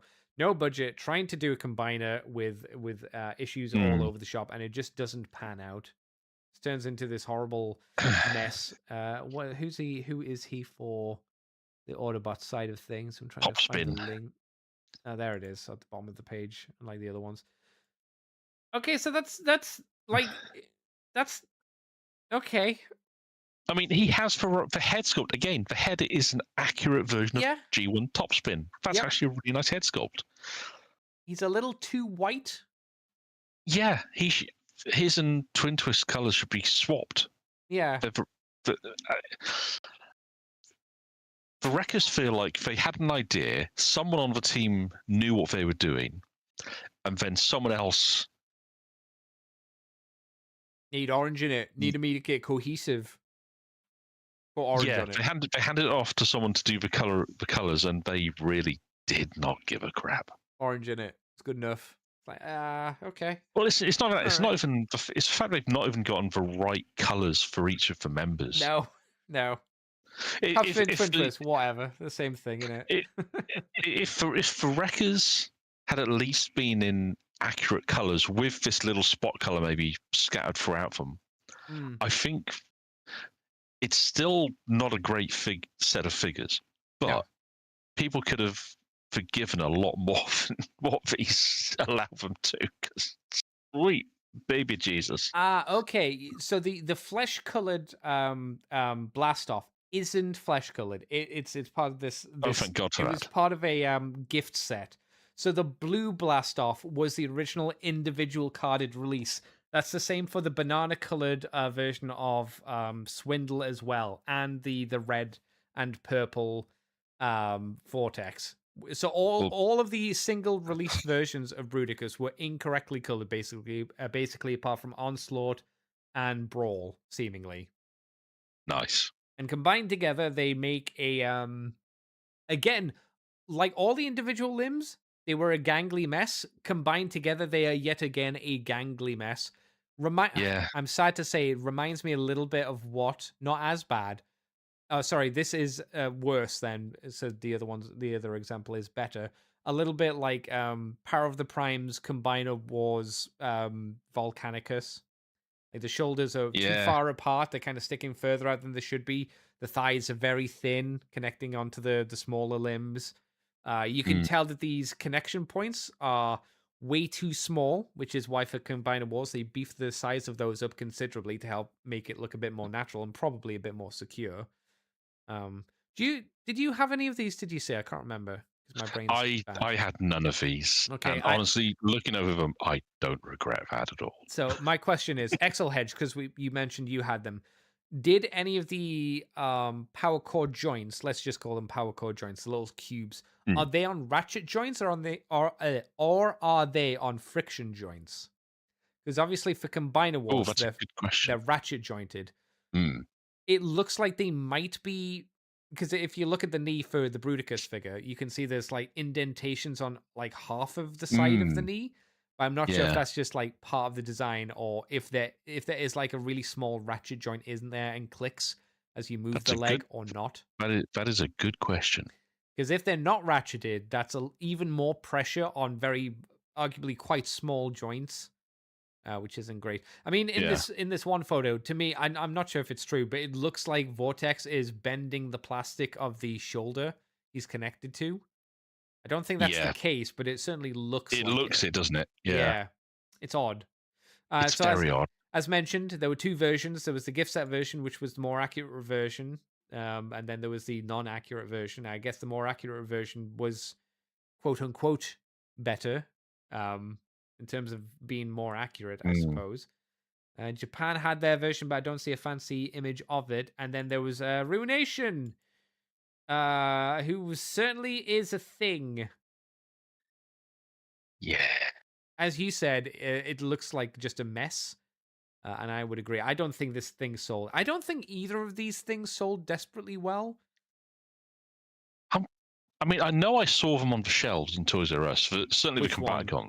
Oh, okay. Combaticons. Yeah. I might have seen some of the Wreckers on the shelves, but I don't think they were there very long. I want to say if they were there. I want to say that I saw them up there for a bit, not a huge amount of time, but I want to say whenever I went into the store, they were always in stock around that time. They were never like out of stock on these figures.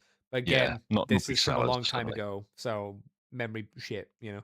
XL Hedge says Onslaught had the pegs and the limbs had ratcheted sockets. Excuse me. Okay. So Okay. they were at least ratcheted. That's good. That's Hmm. something at least. But this clearly was not a successful outing for the combiners. Thankfully, the Yeah. next wave of stuff became much better. Well, after Thrilling 30s, but I do remember this release made me very anxious when they announced Combiner Wars. I'll for be good honest. reason. Yeah, for good reasons. It did not engender confidence, shall we say? No, certainly not. Then we had some more figures after these because that was we've been going, I think, in chronological order. So that we come hot off of those figures and then into more deluxes. The one and only Insecticon for some reason that we got Yeah. from the Fall of Cybertron line, which was Kickback, who See, had- now this is for one figure from this line. I've never picked one up, and I kind of wish I had because I've always liked how it looked. So if I remember right, it doesn't do much transforming, I don't think. But I guess you could argue it's an Insecticon. So what do you expect?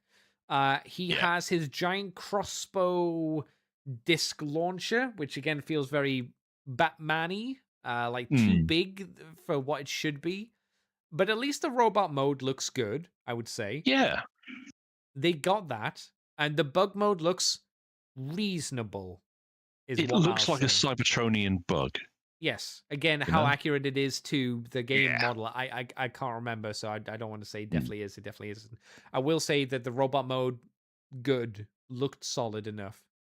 But again, still didn't have good quality plastic on it, obviously.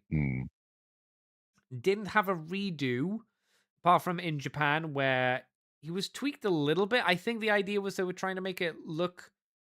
Was it to make it more G1? I think was so, it more yeah. Game? Because I can't really tell. For those actually, not no, aware, I think this might be a little more Game because I'm not sure. I'm torn now, actually, because the G1 toys have always had more solid black to them. Yeah. Interesting thing with the other Fall of Cybertron toys we've talked about from Japan, most of them had metallic paint jobs. This doesn't for some reason. At least in the images that we're looking here, it doesn't look like any of it's metallic-y painted for some odd reason. There's a little bit of metallic sheen to some of the yellow they've used in places. Is there? It's an odd one. I could be wrong. I'll be willing to be correct on that one if I'm wrong. But, I'm not 100% sure. But it's I don't think, again, this isn't like, oh, this is way better than the American version. I don't think it's just a kind of a tweak.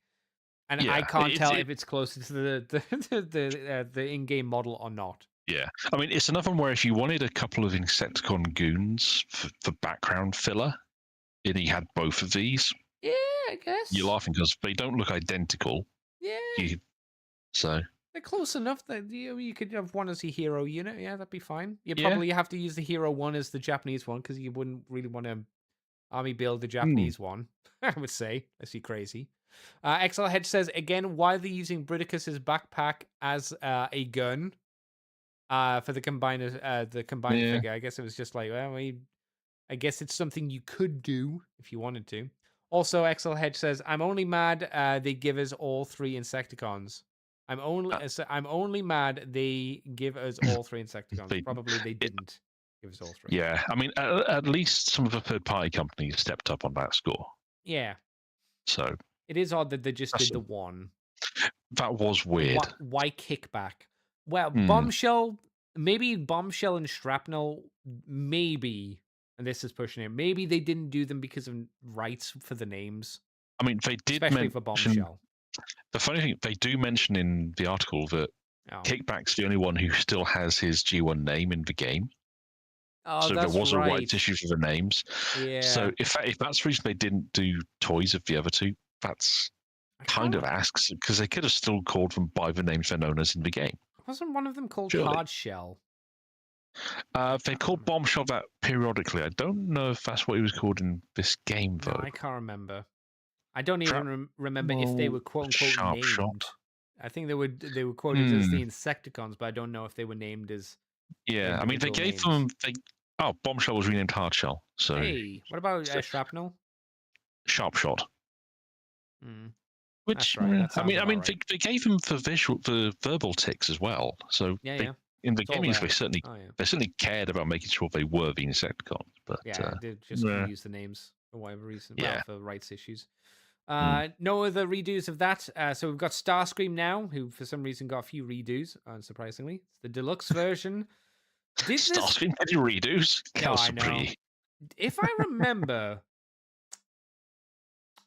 and I don't, but if I remember, did this transform similar to Space Case, Smoke Jumper, Starscream from Beast Wars Second? Is it that?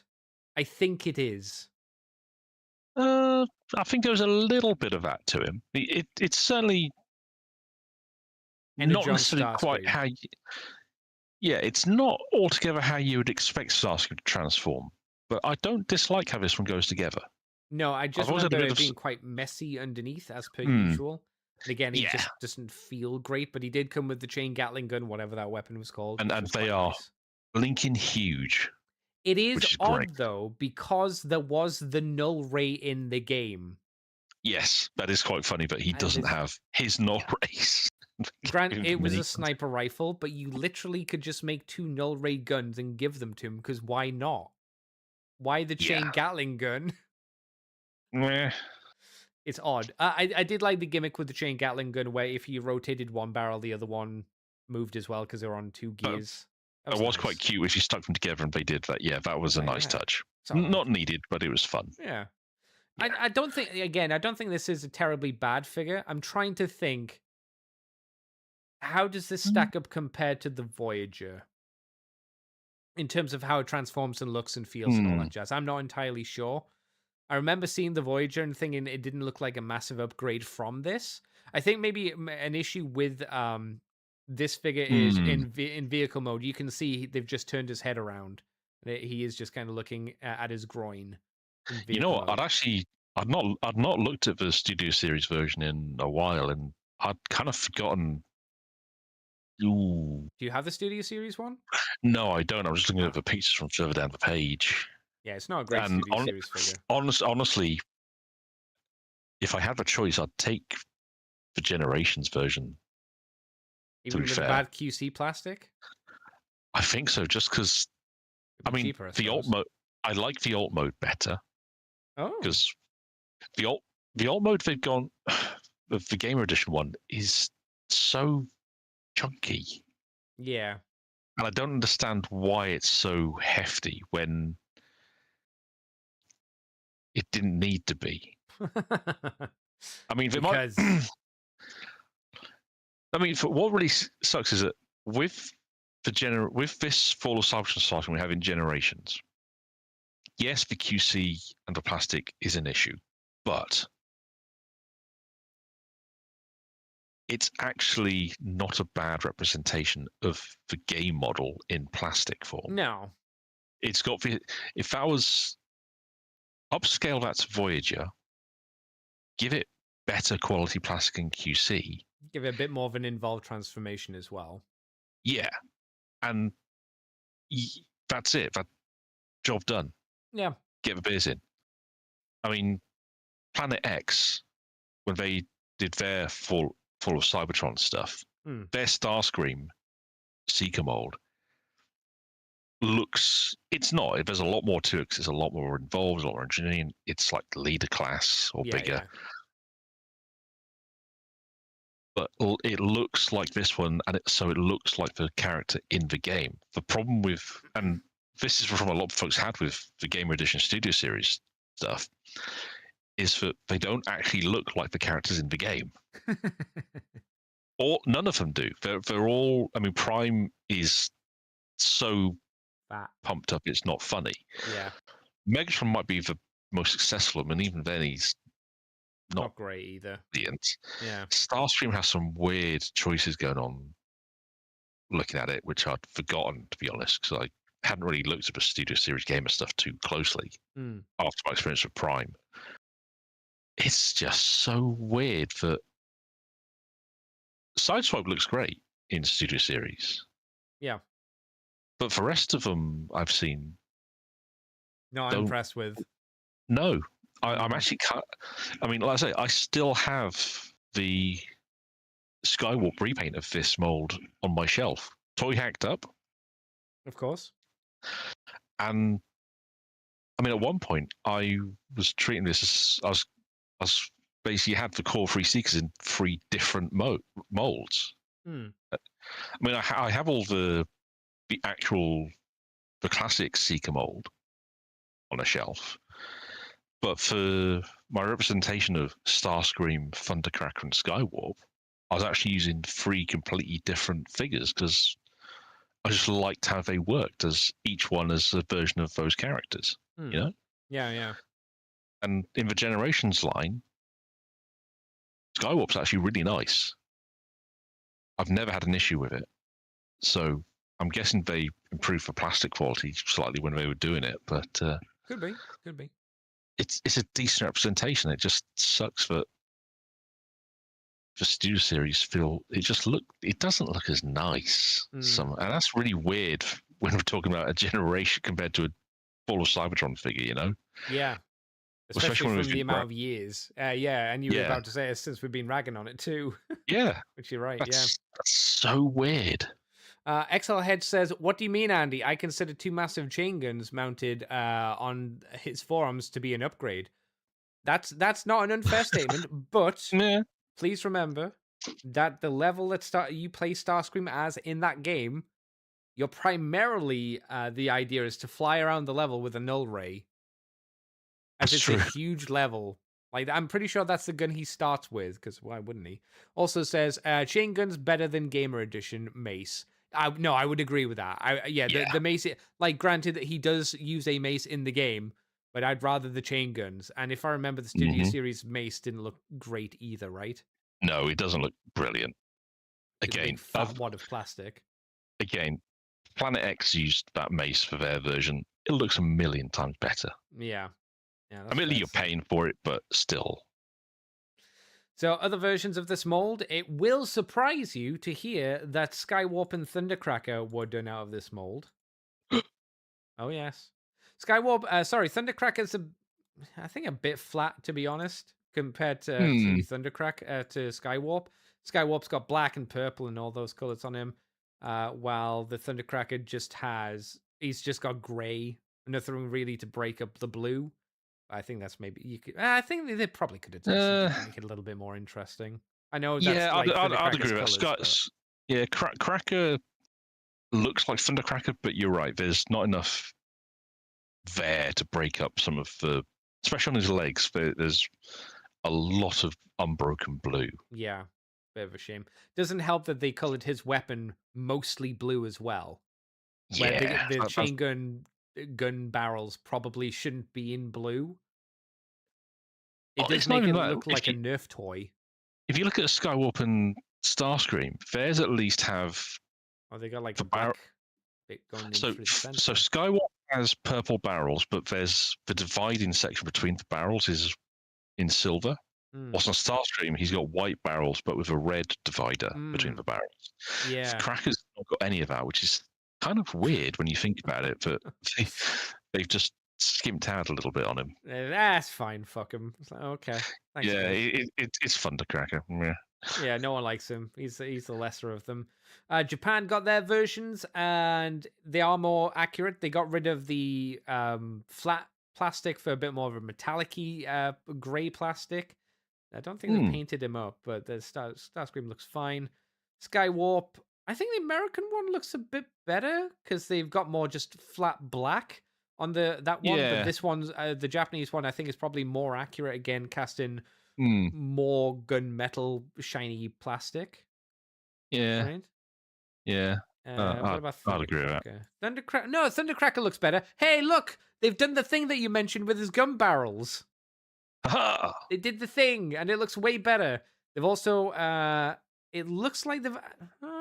No, he seems like he's in a bit more of a darker blue, and they've given him more silver around the nose cone, which helps break up the chest a lot more. So he does. I think this looks better. That does work a lot better. In fairness. So this is improvement at least. And then there was the Decepticon Raid Infiltrator version, which I mentioned earlier, but we only have a CG render. It looks like it's translucent plastic. Oh yeah, it's Decepticon Yeah. Rebel Infiltrator Starscream. So yeah, it's a translucent version. He just happened to come with the Blast Finder weapon from Sideswipe. He came with the Photon Burst Rifle. Oh, I thought that was a shotgun. It's a burst rifle from Shockwave. And then he also comes with the Neutron Assault Rifle, which is just a standard Gatling guns anyway. So I think we need to talk to Hasbro about what a rifle is supposed to be, because it's not either of those. rifles are very ambiguous, as they have been for many years. So the only two voyages we got for this, we got Soundwave, who we've already had. So we had a beefed up Soundwave with a new gimmick, which was his chest could open up and you shove in these really fat, gigantic discs in. It would also push out a plunger in the back, so you could load 2 discs per Soundwave, and you could also eject them by thrusting them forward. I would say, in some ways, this is a better Soundwave than the deluxe figure, but in most ways, it's not. The biggest problem with this figure is the fact that you have that cavity for the discs. Yes, it's a huge cavity as well. It's massive, and it makes his chest humongous. It outproportions the rest of the figure. It's a shame because I actually have sound. Do I have sound? Yeah, I'm sure I have Soundwave somewhere. I know I've got Blaster because I'm looking at him on a shelf, not 2 meters away from me. It's actually a really nice figure in hand. It's quite solid. Yeah, I find it's not bad. Yeah, it's just it's dealing. I mean, Blaster, especially because he has Blaster's Blaster. They gave him a new gun that looks like the one he has in G1, which is really unexpected. But the actual, because you have that huge amount of stuff in the chest that it's got to hold 2 discs, which is kind of cool that you can fit 2 in there. That's great. And the plunger gimmicks you can push out, that's cute. But it's a lot of space. It is. It's a lot of space. I mean, at least it's not electronics, so that's something at least. It's not spring loaded either. Well, with the prices, the crisis that they had going on at the time, there's no way they're going to do electronics. But I get you meaning. Yeah. So, I mean, I do have the War for Cybertron version of this figure in the deluxe scale, and I do like it quite a lot. I think I actually like it as it's a better Soundwave than this version. Yeah, but this version, it obviously feels better, as we've mentioned before. But in hand, this is still not a bad Soundwave if that was all you had available. Yeah, that's the kicker. If you have nothing else, this actually does the job really nicely. Yeah, I would agree. It's like this. One thing I don't like about it, I don't like that this has translucent purple wheels. For some reason. That's a bit. I don't think that's accurate, but I don't know entirely. I can't remember. Yeah. I think it was an odd choice to have a seat on the top of his vehicle mode as well. Why? Yeah, that's a weird one. I don't remember that being the case in War for Cybertron, that he had a tiny red chair on the top of his vehicle mode. But for some reason, it's there. They've also put the missile launcher that is his shoulder thing on top of the vehicle mode, because there's obviously no chest cavity for that to go into this time. Unlike in the original version of the toy where you could store it in his chest. Also, they've added an orange paint to that for some reason as well, which again, I'm not sure if that's accurate or not. It's odd. Yeah. It's like this isn't an upgrade to the deluxe. It's more of it's what I call the sidestep. So it's another version, but I don't think it's better. I think it's maybe a little worse. The feet are nicer. I think I'd agree with you on that score. Yeah. The feet are nicer. Yeah. On this version, I mean, for those not aware. Is it just me, or when you look at the Hasbro release in that brighter blue, does it not look a little Cobra-esque to you? I could see that. I could see it. I mean, I want to slap a big Python logo on the front of it, just to. He's obviously an incredibly indistinctive, just round vehicle, but yes, I like color scheme wise. I could see him if you. I mean, with a stupid chair on top, if you colored him black, you could maybe squint your eyes and say, what's the mask vehicle? You know, the stupid guy with the eye patch? Dagger? I think so, yeah. Dagger's vehicle. If you squinted and colored this black, you could maybe say it's Dagger's vehicle, but again, Yeah. it's a bit of a push. Takara's version is the same but metallic painted. I don't know if the wheels are translucent, but they're painted I at the very think least. they might still be translucent. Yeah, which is really weird to do because that means they've got translucent wheels that they've then painted metallic purple. Yeah. That's not a wise idea, I would say. You know, one thing I did find funny was the fact that Soundwave released and his Wavemate was his repaint as and it was Sound Blaster, not Blaster. I don't know why they did that. I mean, if they'd had it as Blaster, but I could understand. Yeah, to do like a repaint in the same line as the release as the standard release, it's bizarre. Yeah, I mean, I know if you get a Soundwave, you expect to get Sound Blaster at some point. Not in the same launch wave that he comes in. I mean, I say that I've got both of them. I don't even know why I bought both of them, but I do have both of them. Yeah. And like he's not in black either. He's in a very dark gray. It's more it's a metal gray than it is anything else than a black. It's an interesting set of colors they've gone for Sound Blaster, isn't it? It's not bad. It's It's you know what this is? This is dead Soundwave. This is what it would be called today's standard. It's that kind of gray. It would be, yeah. So yeah, it's again not an upgraded figure, kind of a downgrade from the deluxe, but it almost could have been not massively better either, right? So let's say that 5 out of 10, it's not, but let's say 5 out of 10 is the deluxe figure. Yeah. This is more edging towards like a 4 out of 10, and I think if it didn't have the plunger gimmick, it would maybe be a 6 out of 10. I'd agree with that, yeah. So that's not unfair. Like, it's not a massive downgrade from the deluxe, and if it didn't have the plunger, it wouldn't be a massive upgrade either. It's just like a yeah. Like you said, we've also got a blaster, which, why not? They remolded the chest to be Blaster's chest, which again, okay. They've got his head. He looks underpainted. A little bit, yeah. They've got his forehead. And usually, when you think Blaster, you think he's got like this big gray bit on the front of his forehead, a big yellow bit. And they've painted it so he looks like he's got goggles rather than his standard head design. Blaster's a funny one because it depends on which because the comic. Are they going for a mix? Is this a mix between the toy and the real thing?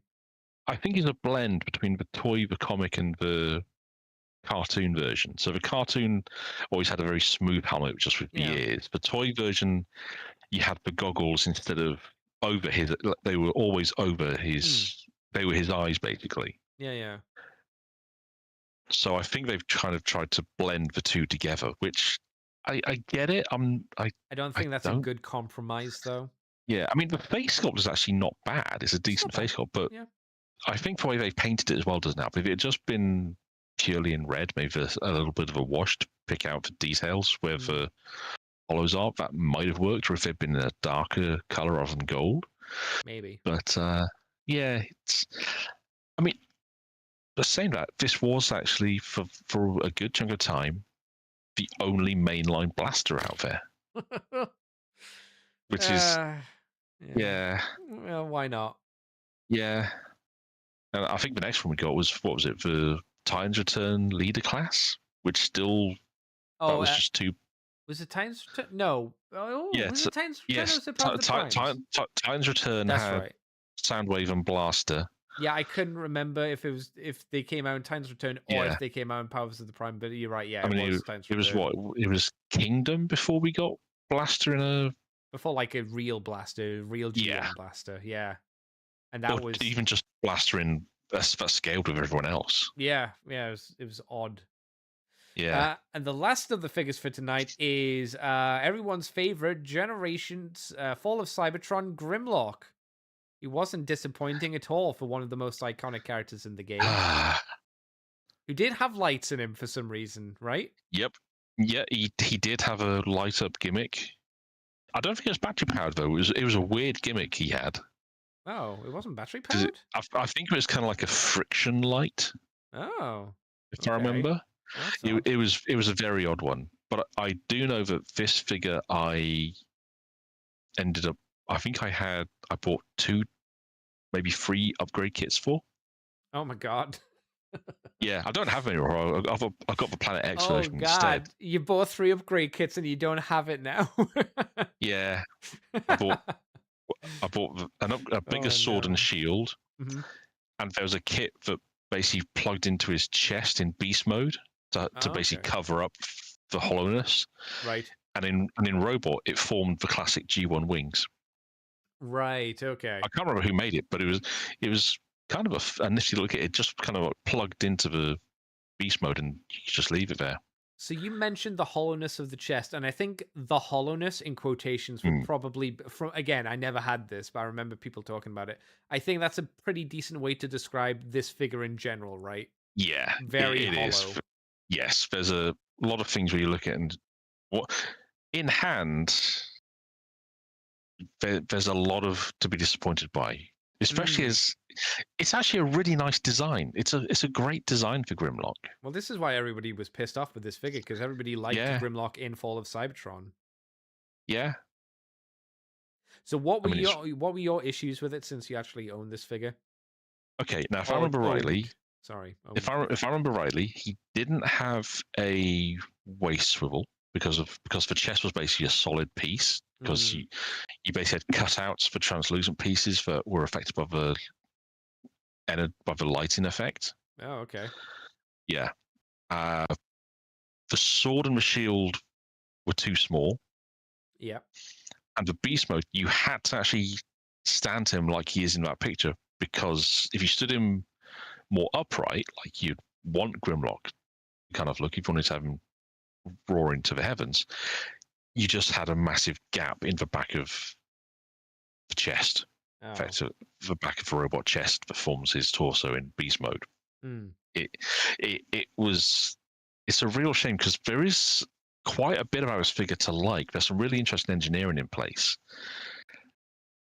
but like I say, I paid in to get upgrades for him because this is one of the first figures that kind of got people really looking for upgrades, and the market kind of responded in kind. And yeah, I mean, I'm glad I have the Planet X version because it's a really great interpretation of this character. But this version,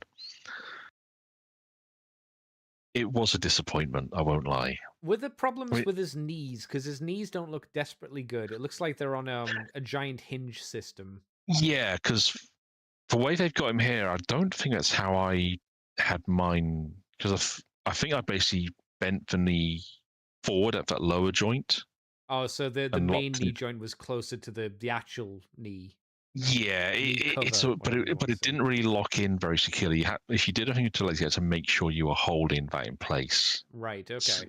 So, which again was a genuine shame because the way it did concertina in itself and open up and connect together was genuinely interesting from a design perspective. I will say, because I've owned 2 versions, because I had this one and I ended up with the platinum version that came with one of the movie Optimus Prime decos, I think for the Last Night version when they did them for that. But one I kind of always I would have liked to have picked up was the Takara Battle Grimlock we did, the RID. Yes, that's the one Excel Head mentions as well, because they remolded a lot of that to make it. Yeah, that actually looks good. It takes weaknesses of the mold and just improves something by the looks of it. It doesn't have the light up gimmick, which is great. And it's actually a really neat way of recycling an existing mold. Yeah. Because for robot, you can tell, if you know it, you can tell that there's a bit of Fall of Cybertron in there, especially with the weapons, but ignore those. But the beast mode looks almost completely different. That's actually a really great retool. Yeah. I hear good things about it generally, and I think it's just because the engineering and the tweaks, mainly the tweaks that have been made, help the figure just be elevated to probably what it should have been all along. And then Yeah, obviously now when it was made, the plastic quality was made in Japan as well. So the plastic absolutely. quality would have been upped as well. So it didn't feel like it Yes. was made of tissue paper. Yeah, as we've mentioned ad nauseum for the last 2 hours, it's really just a case of the Hasbro and the budget wasn't there. No. Not at the time. The oil crisis it hit a lot of industry really badly, and Hasbro, if you look at any of their lines from around this period, it shows so much. And it sucks because Fall of Cybertron is a really good video game. And people were excited to have, based on what we'd had for War of Cybertron in the Generations line, people were kind of hopeful to get to see them improve on that in Fall. And it's just like every bit of the Fall line that's an improvement, it's like there's 2 steps backwards. Yeah. And not all those steps are intentional. I mean, I don't. My attitude has always been, I don't think anyone ever intends to make something bad, but I think they were just up against it in terms of time, budget, and just the situation globally. It wasn't great for them. Now, in terms of redos of this figure, there was the Platinum Edition of Fall of Cybertron Grimlock, which looks like they slapped in a load of chrome, gold chrome on his golden orange bits. And then give him a very washed out metallic gray, which obviously didn't help the figure. But it's an interesting look, I suppose. There was the Age of Extinction one, which again throw on a load of chrome, trying to make it look more like the original toy. It seems like they've got some blue and green and red on the shins again to I guess kind of edge towards that original toy look. You can't really talk too much about it because it is just, what if there was chrome on the figure? It's like, well, okay, sure. Then there was the what did it wibble me away from? It pushed me away. We talked about that. Then there was the Japanese one, which I can't tell if they've done anything different. It looks like maybe they painted the gold in more of a goldy paint. But I can't really tell if there's anything else different about it bar that. If Big D notices anything, let me know. No, I think they've just gone for a slightly more rich set of paints. Yeah, and they've done it. Yeah. Quite a cool version of this figure, even though it's not improved or fixed. It's probably better QC, I'm sure. But it's the Fire Blast Grimlock, where they colored him. It looks a little bit, not exactly, but it looks a little bit like one of the Cruel Locks from Superlink. / Energon. Yeah. The red version, obviously. So he's red and black, and they've got this kind of like kind of not really magma crackle effect on his chest. Not really. That's I get what they're going for. And it's like, it's okay. I wouldn't want to buy the figure because it has been tainted by everybody saying it's shit for obvious reasons. But it's like, okay. And then America released the Platinum Edition of RID Grimlock 2015. So it was the Japanese one. But for some reason, I don't know if this is correct from the photos, but it looks like it's that figure, but not painted as well. It looks like the blacks are more brownish grays for some reason. But I guess this was the American release of this mold if you wanted it. It was like, there you go. You can spend RID Platinum Edition prices for this figure if you really want to. But I don't know if that's just the photo, if that's how it is. But that's it. Yeah, Fall of Cybertron. Like you said, Big D, this is a toy line that was affected. This is probably, I think I'm happy to say it's one of the worst as a line from the beginning of it to the end of it. At best, it was mediocre, and then mostly it was just bad. Sadly, yeah. There have been other bad Transformer toy lines, but I think in terms of consistency, blah, blah, blah, for the entire line, I think this is probably the worst. But I'm sure I would agree with that fairly happily, to be honest. Because there are other lines that I want to say that have a good figure in there where you go, oh wow, that's a really good figure. or like Yeah. the base is that's okay. Well, But I I feel think we the can. base of this is very low. Yeah, I mean, normally, whatever line we've been talking about, we can normally find at least one figure that has that will make us go, "Ooh, I Yeah. like that." But this one, even for ones that I like, it can be a struggle. Yeah. And I hate saying that because understanding the situation Hasbro were in, it makes you can understand it, but it doesn't make it really any more forgivable. For No, because they you have put to out pay a money bad, for it. yeah, they put out a bad product at the end of the day. Yeah, that's how it is. And it's a shame Sucks to because say it. it's a line that everybody wanted to do well because everybody got Yes, the game. And that's the that's the worst thing thing. about it.